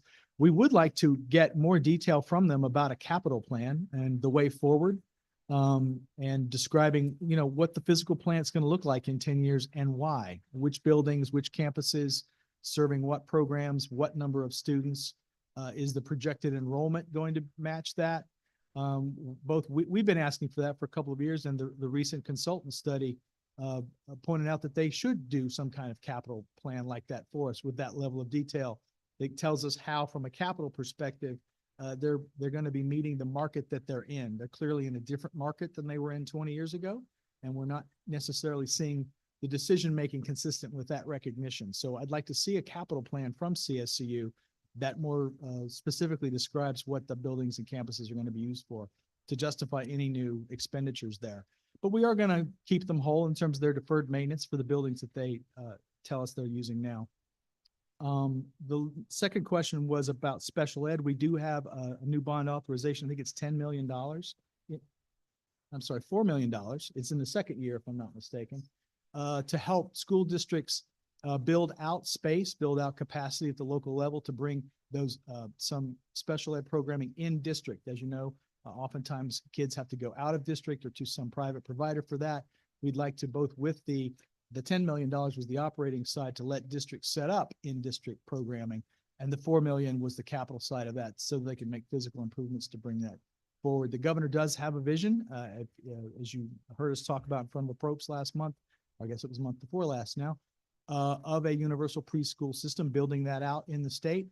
And we do provide in his budget ways to get there, the endowment fund, as well as some of that small capital seed money. But that we will need to, on the capital side, continue to make available from the state to the districts ways to build out that universal preschool system. That's clearly the vision. I appreciate that. And indeed, I think the capital plan is a necessary roadmap, as we have done in the past committee discussions with CSCU, and as the good chair of Senate right now, but previously of the House. Naugatuck Community College was an institution that, even back when she was the House chair, had demonstrated remarkable need. And to this date, it's come back as an institution that's still in need. So again, a capital plan should arrive at your desk. We would like to have that for ourselves as well as a subcommittee to be able to make sure. But I did want to do a shout out for Naugatuck. As the good Senate chair has articulated, it hasn't been addressed before, hasn't been addressed now, and that's a shame. So thank you for your information. Thank you for your help. Thank you, Senator. Representative Piscopo. Thank you, Mr. Chairman. Mr. Secretary, I was just wondering about this new program with disasters. I was wondering if there's any chance it could be retroactive. I mean, we understand that I know the governor is very sensitive to Southbury Library and There was a police station, I think, in Oxford that just got wiped out. They got to move it up to higher land and, I'm sure one of our existing funds, it's probably eligible for something today. If that were brought forward, it's something we have to take a look at. Either Right. Urban Act or CIF or STEEP. What magnitude is the project, do you know? well, the library really got hit pretty hard and I'll present you with the paperwork on that. Happy to take a look at it. Oh, thank you. And the governor's been there too. Appreciate it. And then just a quick, just general question on, I mean, and it seems like you're doing this already, but there's just so much unallocated money out there. I was thinking about just, if you will, cleaning up the bond document, the bond package document and moving some of that unallocated into, into a kind of a into the agency requests without requiring any new money into that agency. Like we could do that with the universities you just mentioned. I think if we go through pretty much the whole document, we can move a lot of unallocated and meet the needs of a lot of our agencies without any new money, without a lot of new money, not any. We do undertake that exercise both to understand what's unallocated that they can use and what's allocated for other things that maybe we don't need anymore and should be deauthorized. That's always a fun conversation when you tell people, oh, we'd like to deauthorize that one. And there's still someone in the General Assembly who, fought for that, whatever it was. So that's, we're a little deterred from doing that, but as long as it's not allocated, it's not costing us anything. So you're right. It would be nice to clean that up off the books, but it's not super necessary. But to the extent we thought we were getting to our authorization cap under the statute, we would definitely do that, or the overall bond cap. But I take your point, and it's something we do take a look at periodically. Thank you, Mr. Secretary, and thank you, Mr. Chairman. Thank you. Rep Pelio. Thank you, Mr. Chair. Good afternoon, Mr. Secretary. Thank you for being here. Thank you for all this information and for your direct answers. Just two follow-ups from some questions that have been asked around school construction. I know you mentioned in your testimony, in your written testimony, around the large investments that the administration has made and continues to make, and we're very thankful for that. About a week ago in finance, we heard from many superintendents and some of the chief operating officers, CFOs, around some of the smaller maintenance issues that they have and some of the tasks that are in front of them, some things that don't get funded, and obviously that work doesn't get completed and creates a larger price tag as you kind of kick that can down the road. So just more of a policy question or a thought around, as we continue to make investments in boards of ed and municipalities in these buildings, which are great investments and investments that we should be making, and considering the plight and the difficulty at the local level. That's why they're coming here and they're putting maybe 10% or 20% of skin in the game for those grants and for that help with school construction. Is there a way to preserve those assets and to preserve the investments, frankly, that we're making from the state side with maybe a more robust or a process around those smaller projects so that we're, again, sustaining those major investments that we're making, so that, at the end of 20 years or 30 years, schools that were done in the late 90s or early 2000s are not back again for another cycle if we're having somewhat of a more of a stewardship program or whatever it may be called. And I know in some of your testimony from last week, written testimony, that there are some programs that exist already, but listening to DAS didn't obviously get a clear process or the process around some of the non-priority items. So I just wanted to get your views as we're continuing to make these large investments, what that stewardship program could look like, or a more robust stewardship program as boards of ed and cities and municipalities are dealing with what's in front of them on the larger scale, but also equally important on the smaller scale projects. Well, first thing I'll tell you is I'm happy to work with DAS and the legislature on any improvements to the existing school construction program around those smaller projects, the so-called non-priority type projects. But those buildings are owned and operated by cities or school districts, and it's their obligation to maintain them. They're not state buildings. So my first response would be they need to do that. Obviously, we can play a role and should play a role in assisting with that at some point. And if there's improvements we can make to the way that happens in our current arrangements, I'm happy to take a look at it. But you're absolutely right. We have to maintain our public facilities. State doesn't always do a great job maintaining its own facilities, and towns I know have the same challenges. Maintaining physical facilities is often down the list of policymakers' concerns when it's time to do a budget. You want to take care of personnel and people and programs, and just keeping the building maintained is often doesn't get the attention that it should. But I take your point. We have to do a better job of that, both at the state and local level. I'm happy to work with DAS on improving the existing resources we have for that. I appreciate the openness of your answer and looking at that it is a shared responsibility.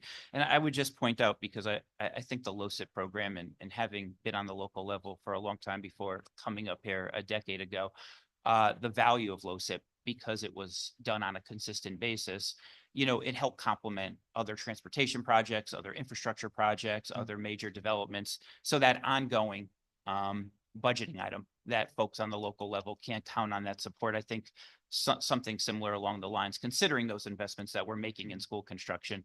And I also wanted to segue, you talked a little bit about the state university system. One of the issues or one of the concerns that have been brought to us, and certainly has been talked a lot about in this building the last month or two, around UConn and the demand for folks applying, the acceptance rates, the folks coming out of Connecticut. But on the flip side, it seems like we're falling behind a little bit on providing that housing, and hearing back from many folks about that and the uncertainty and not knowing. So I just wanted to get your thoughts, because we're talking about a roadmap and looking at facilities and looking at best uses on the state education side, on the state university side. But certainly that demand, are we, and how should we be keeping up on the housing demand if we're going to continue to ratchet up those numbers, and those numbers are going to continue to increase? Well, I live out there. I'm on the campus frequently. They have a new residence hall in the South Campus. I don't know if you are out there much on Gilbert Road. There's a very large development just north of the campus, which appears to be a private development that is going to be available for housing.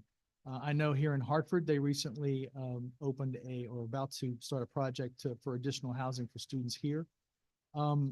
We are happy to work with UConn on any needs they have there. The good news about residential housing, in terms of, for me anyway, what I like about them is you can pay for them with revenue. You can do revenue bonds that use the student fees to cover that. So it's not a general obligation bond. It's a little better deal for us. So happy to work with UConn on their needs. Happy to hear that they're getting more enrollment. I'd love to see them do things like to toggle the enrollment such that they get more out-of-state fees, which would help their bottom line as well.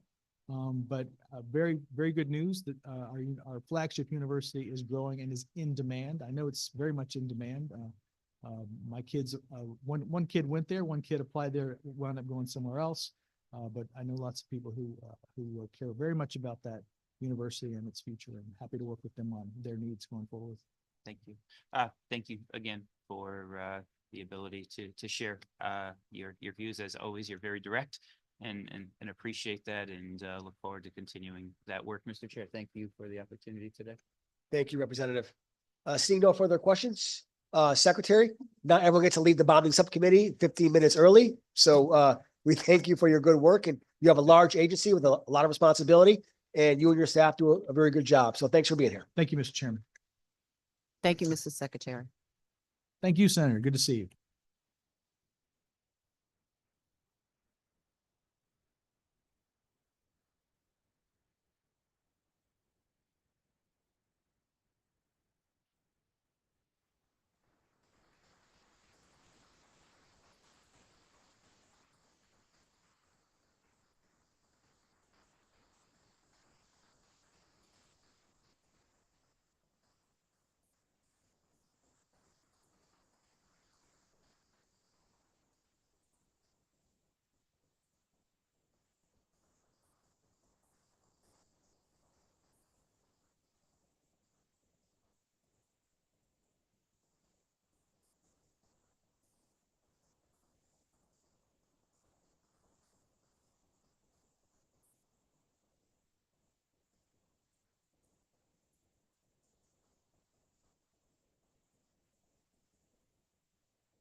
Okay, we have the Office of Workforce Strategies.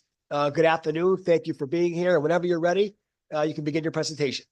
Great. Thank you very much. Good afternoon. I appreciate the opportunity to be here in front of you today to talk a little bit more about the Office of Workforce Strategy and our bond request.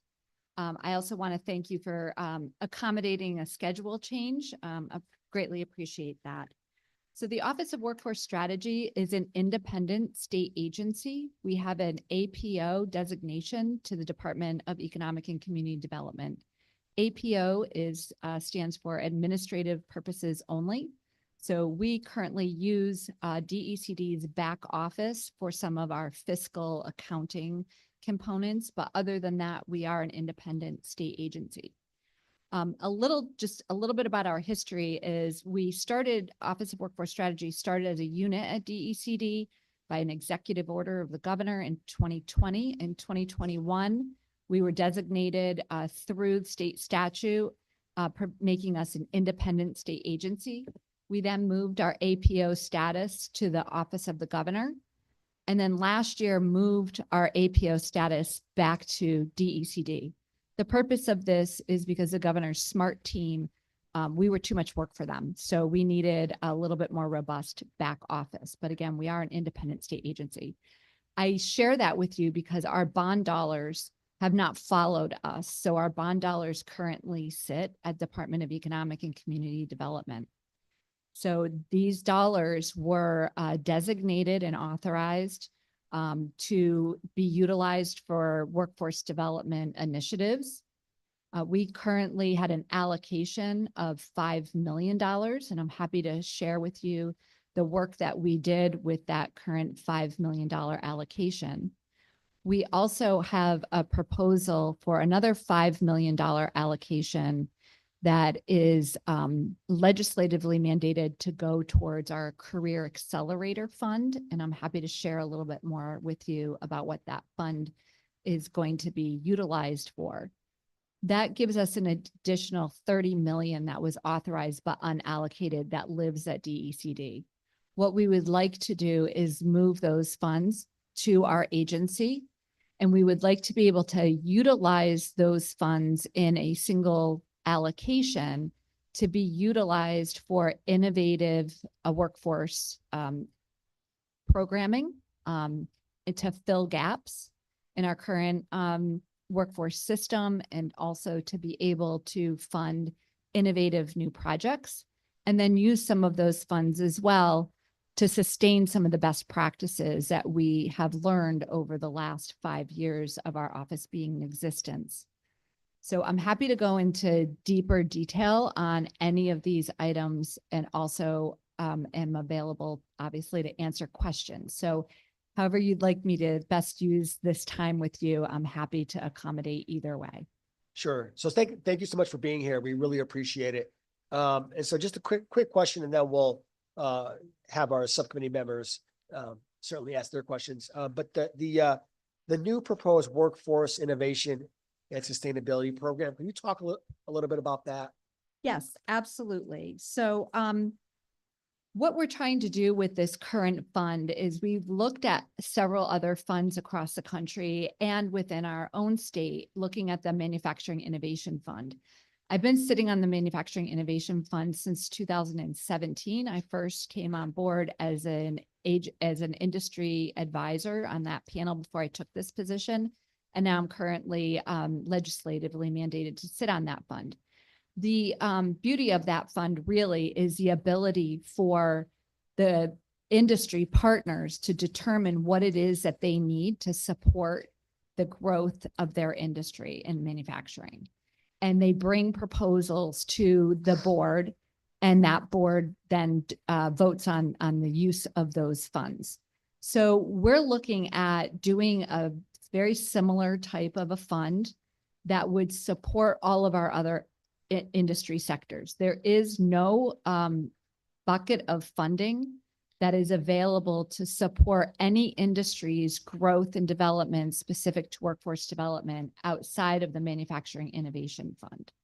And that's what we're looking to do. So for example, we want to be able to look at the changing needs in the market.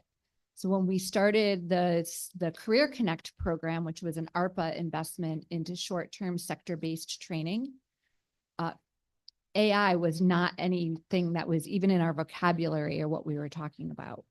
Today, AI is everywhere, and the conversation is how are we going to support the workforce with artificial intelligence?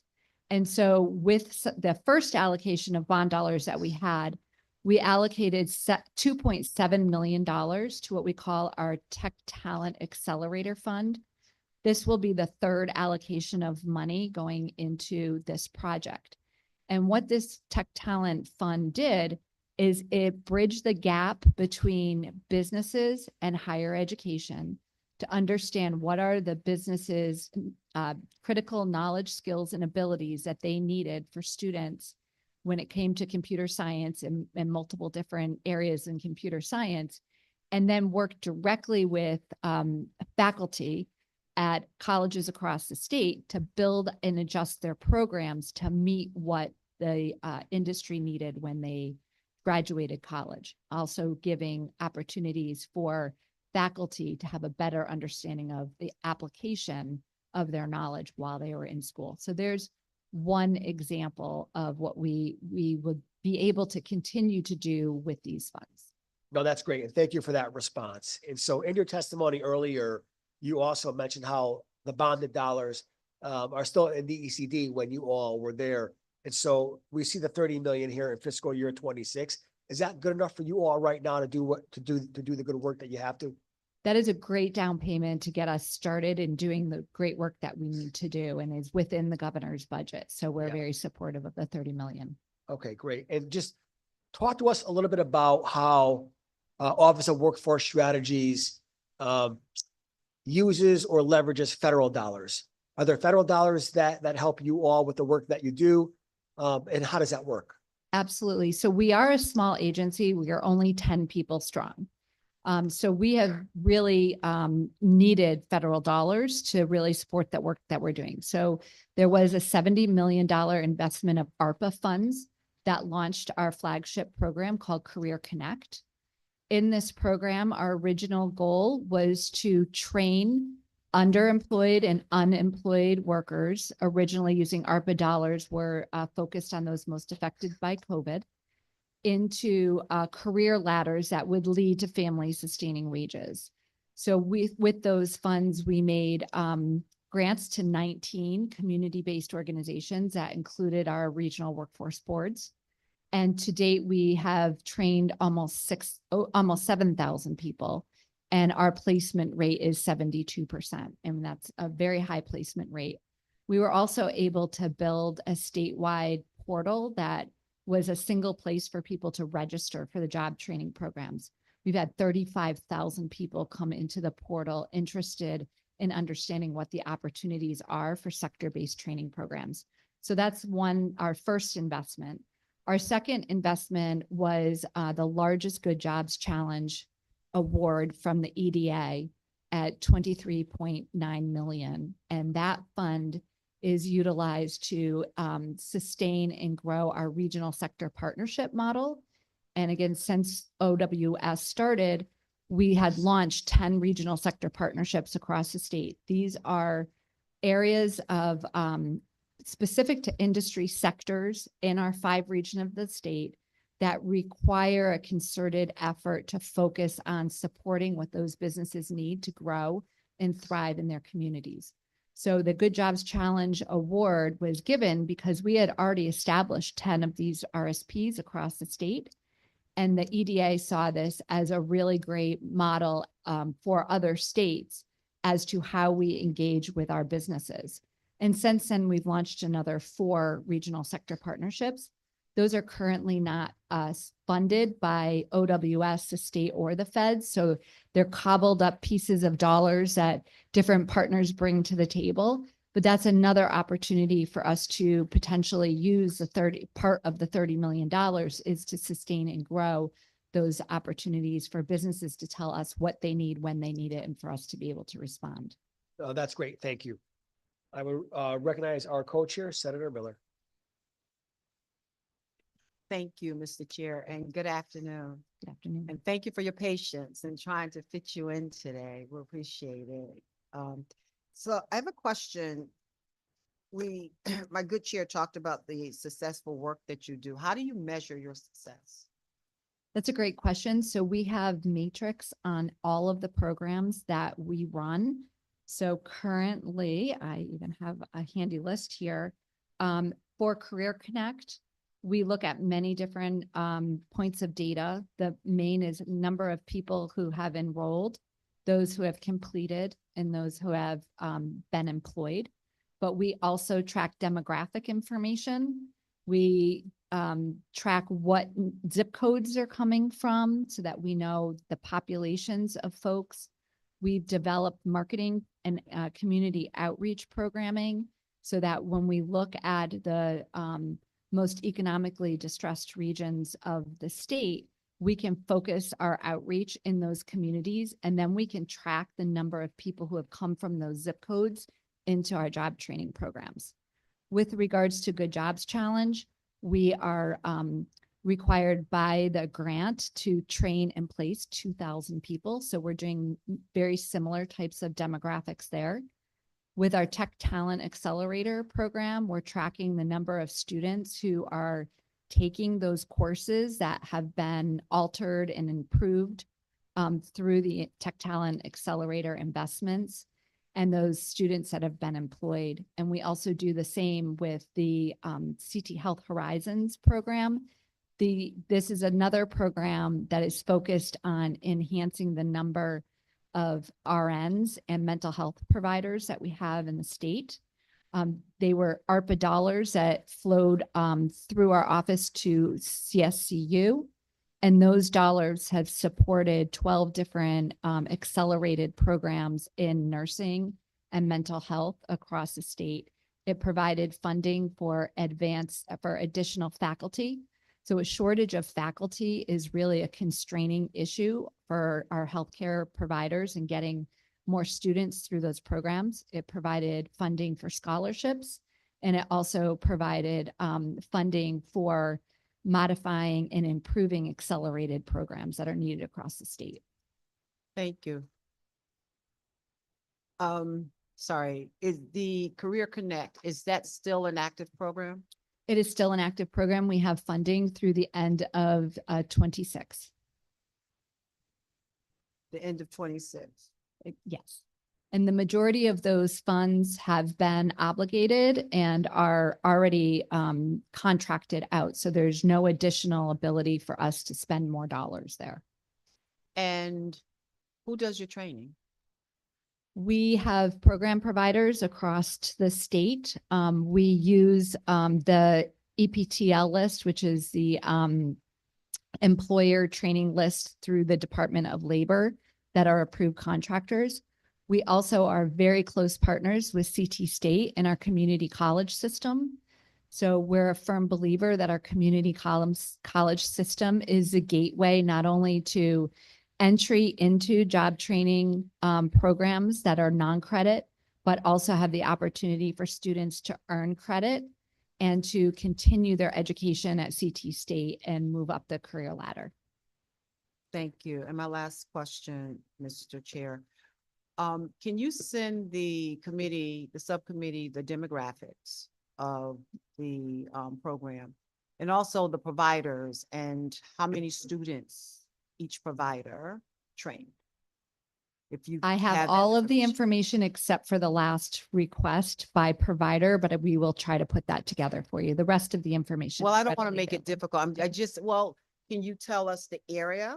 So that we can Absolutely. see who the providers are, what areas do they provide the services to train them?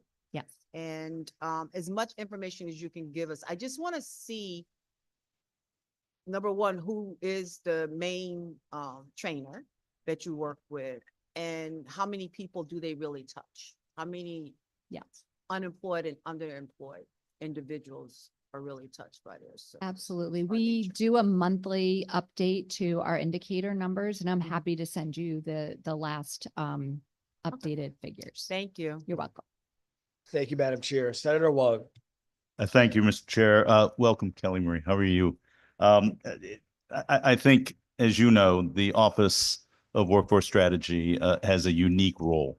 And as one of the original appointed members of the Governor's Workforce Council, it really was important to kind of educate people about the important goal of the Governor's Workforce Council, which was a collaborative effort that kind of invites all the various shareholders from department heads to agencies, to academics, to business partners, to the whole gamut of breaking down silos. And the intention is to kind of tap into the expertise that we have in the state of Connecticut. Now, please share with us a little bit better. I felt it was important to have you present to the bonding council subcommittee because I value so much the role it does. But can you explain a little bit your role and the Office of Workforce Strategy has a department or an office with two dual roles. One is as a special advisor to the governor on workforce development strategies.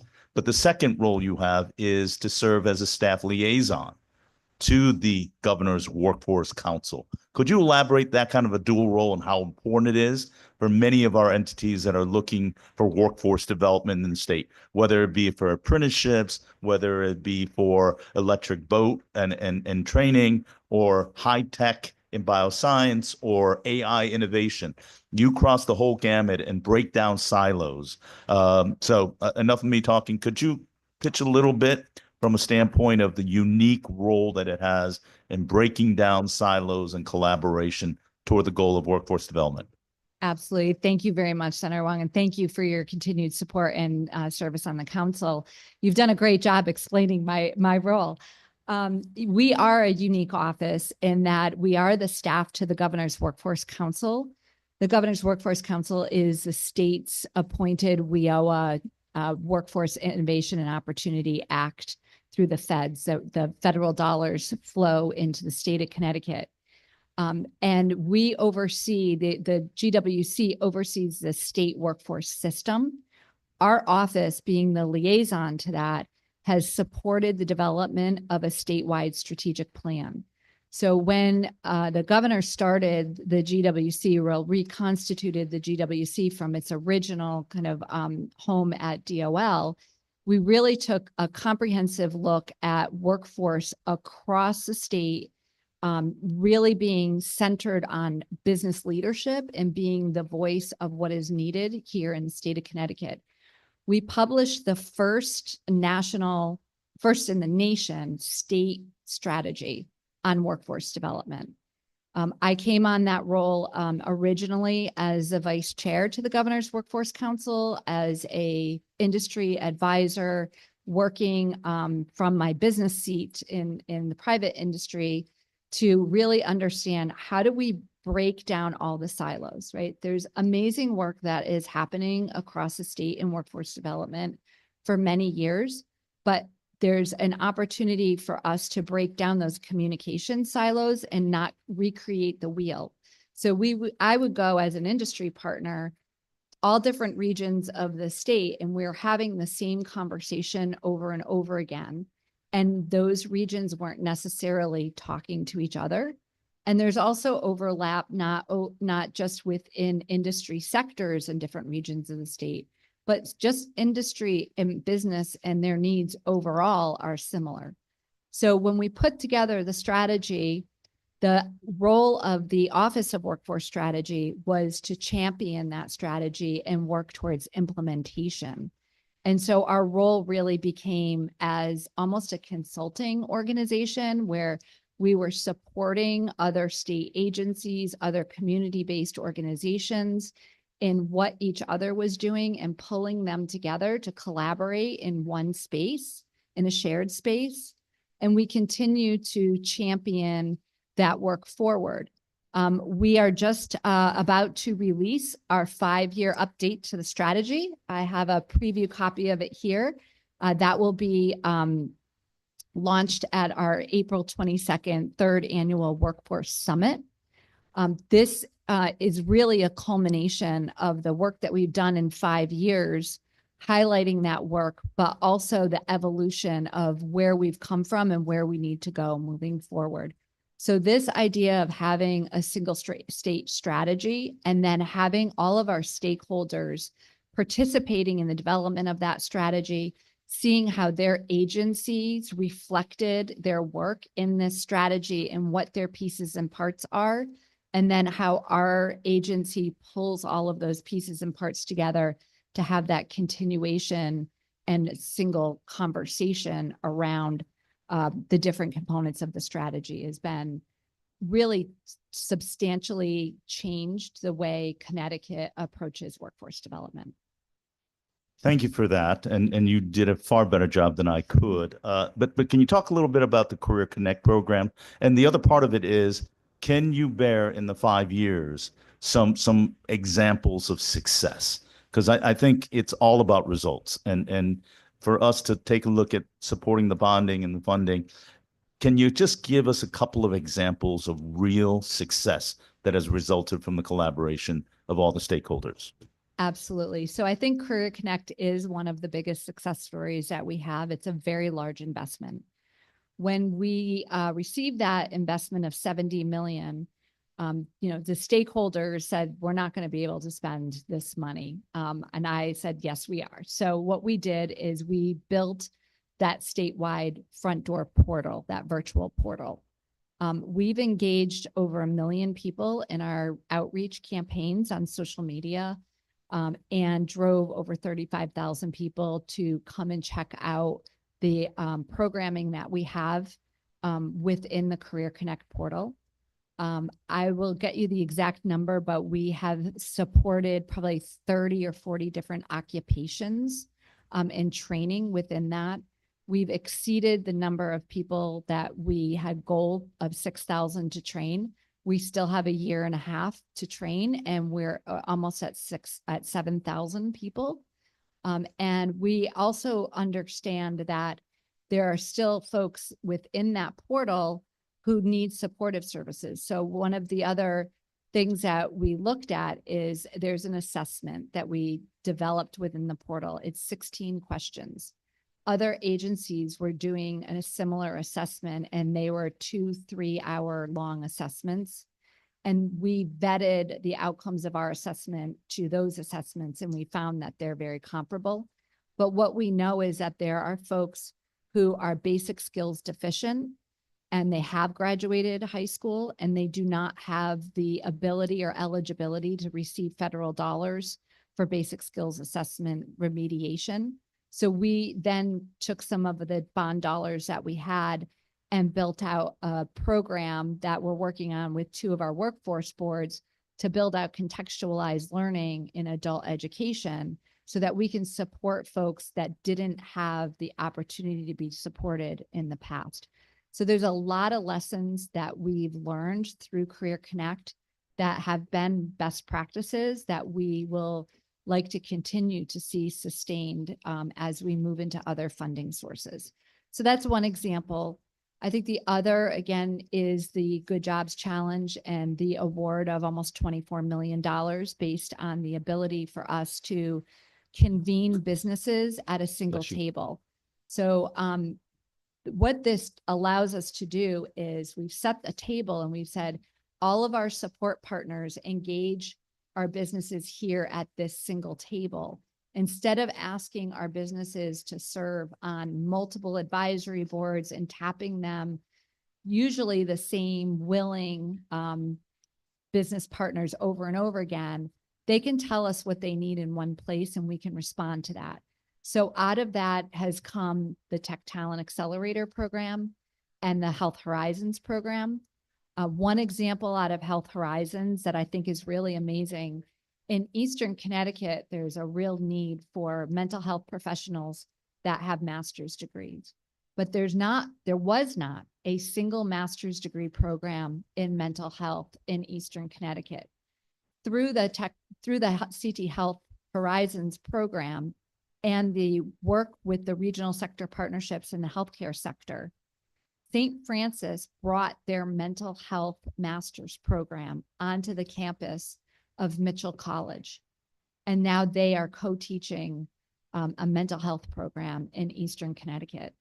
That is something that would have never happened if we didn't have businesses at the table and our health providers at the table telling us what they needed, and having our educational providers, both private and public, sitting around the table, being able to respond to a real need.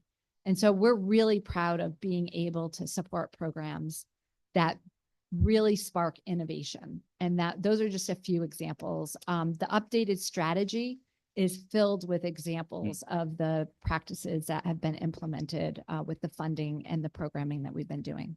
Thank you so much. And I want to thank and acknowledge the chairs for inviting you to present. And I think it is an important part of educating people how important it is. We're talking about workforce development, giving people skill sets and career opportunities to be able to work in the state of Connecticut. So again, I want to thank the good chairs for scheduling you, and thank you all for presenting and giving such effective presentation. Thanks, Kelly Marie. Thank you very much. Thank you, Mr. Chair. Thank you, Senator. Representative Piscopo. Thank you, Mr. Chairman. Thank you for coming. I appreciate it.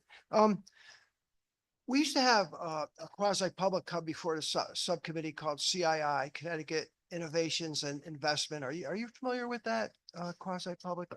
Yes, I am. That they are mostly a Department of DCD, correct? Yeah, they're quasi at DCD. Quasi DC.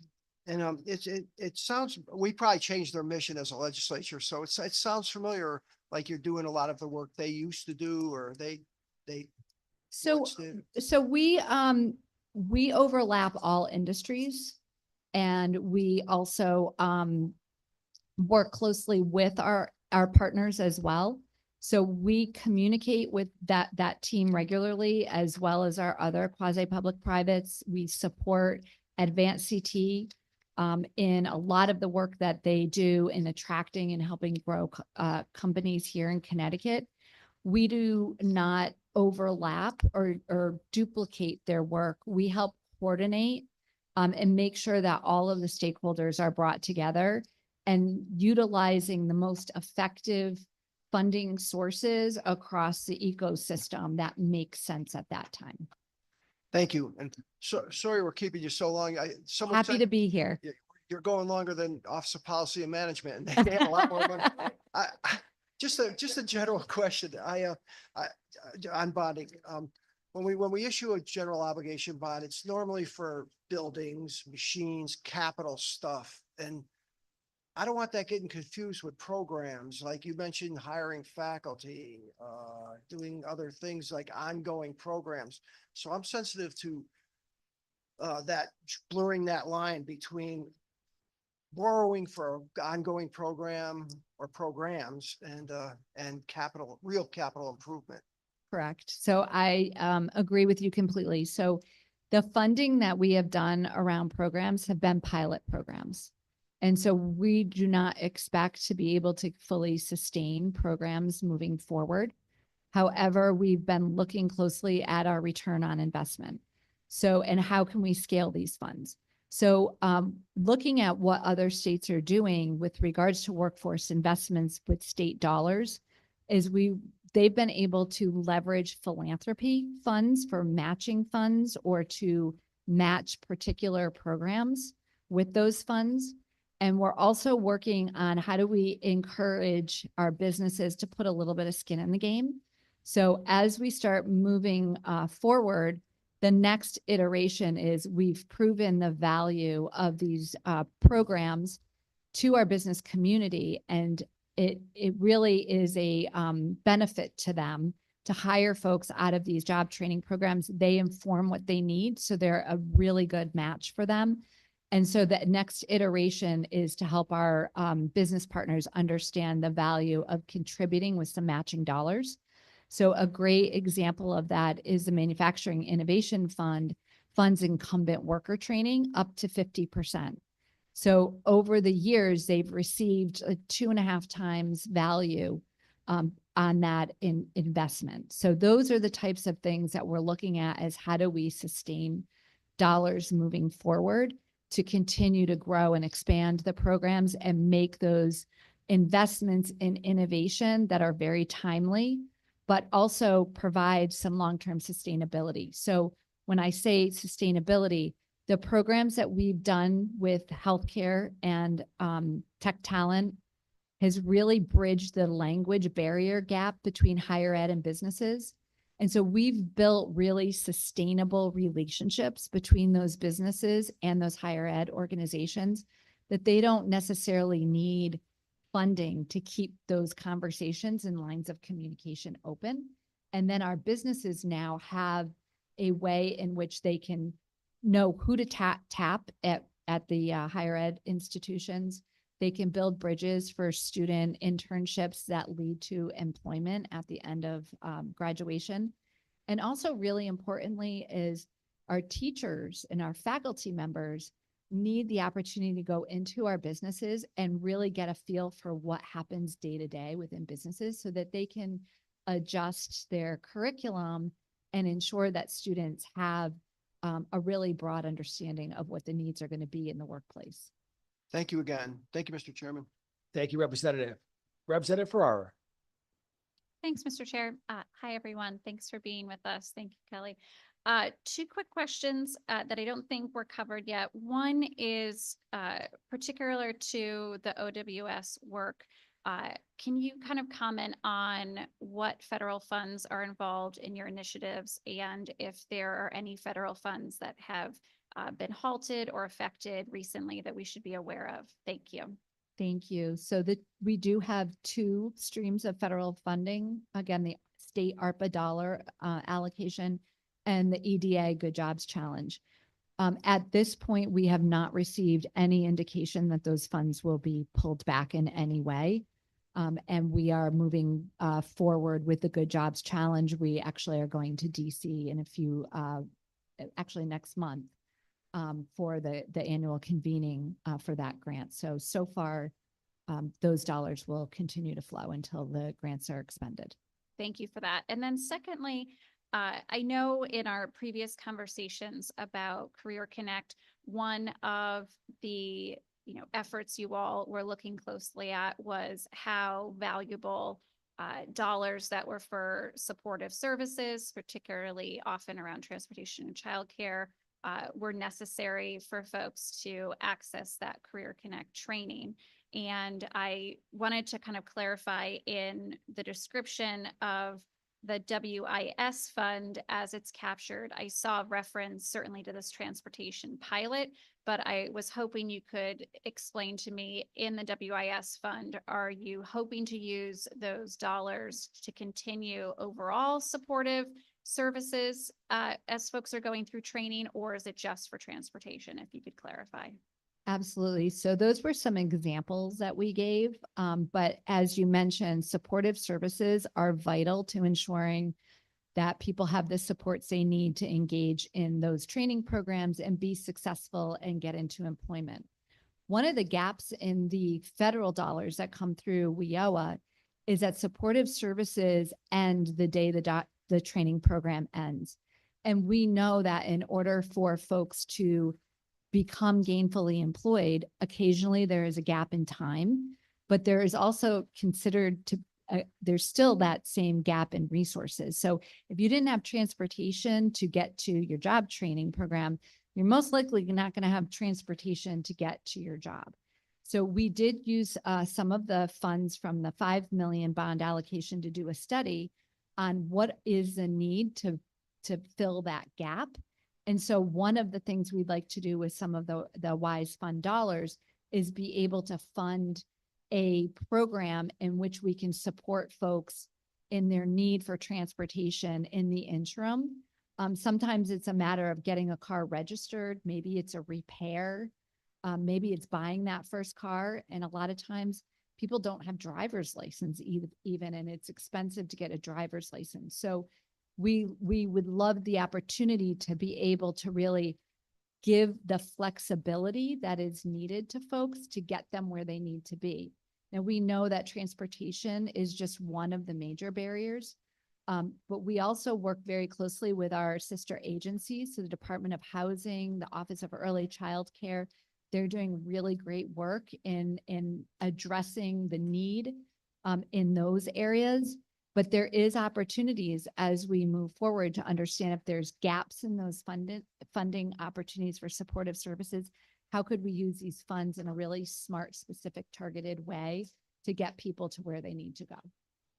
Thank you. Thank you for explaining how this it kind of is kind of additive, it sounds like, in, kind of adding on to some of what was learned in Career Connect with the need for those supportive services. And again, kind of taking this to the next level in regards to the transportation barrier, particularly as folks complete training. So thank you for clarifying that, and thank you to the chair. Thank you.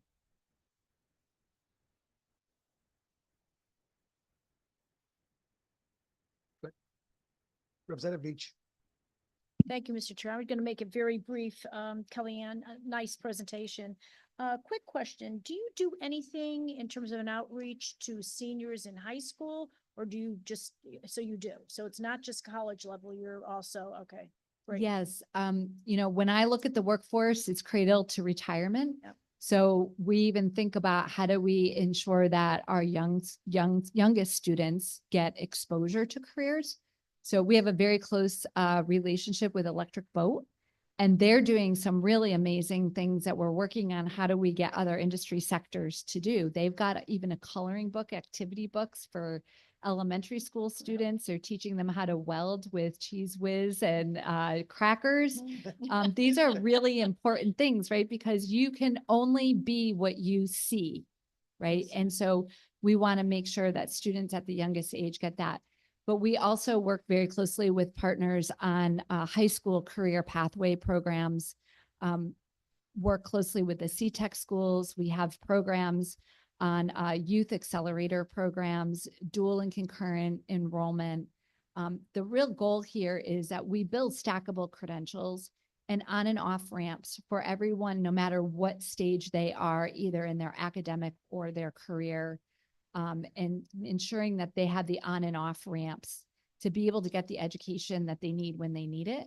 We know that the workforce of tomorrow, we don't know what those skill sets specifically are going to be today, but what we do know is that durable learning skills and the ability to learn and understand what you need to learn when you need to learn it is that durable skill.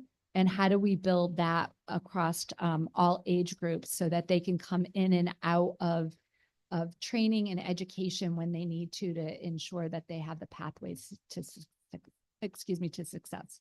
Okay, thank you. Thank you for that. Thank you, Mr. Chair. Thank you, Representative. One final quick question is Representative Constantine, who's online. Thank you so much. Hey, it's been great to hear about all the workforce development here. Our students need it, our young adults need it. And so you mentioned metrics on your programs. Do you have metrics? I know you work with the regional workforce boards and the CSCUs. Do you have the metrics on the students who actually, or people who start with you on your website, the 35,000 or so that go through CT Connect and then make it to the regional workforce boards and CSCUs? Do you have like the metrics on people who actually finish the job trainings? Absolutely. And I'm happy to give you their comprehensive report on that.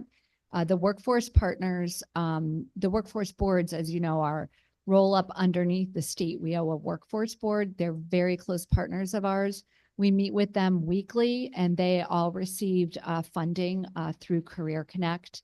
And in many cases, are conveners or co-conveners of our regional sector partnerships. Happy to provide that data for you. Great, thank you. Thank you. Thank you for being here, Kelly. You certainly have the experience and knowledge to do some really good work with the Office of Workforce Strategies, and we're lucky to have you and your staff, and we look forward to working with you in the future. Thank you very much for the opportunity and the time today. Thank you. Hi to our friend Bree out there. I know. Okay, so that concludes our agency hearing for today. I will remind the subcommittee that we do have a meeting on Thursday, 10 a.m. Thank you for all your participation. I want to thank our finance staff and certainly our nonpartisan staff who have helped us do some good work. And thanks to all the agency leaders and their staff who have come before us to answer some very difficult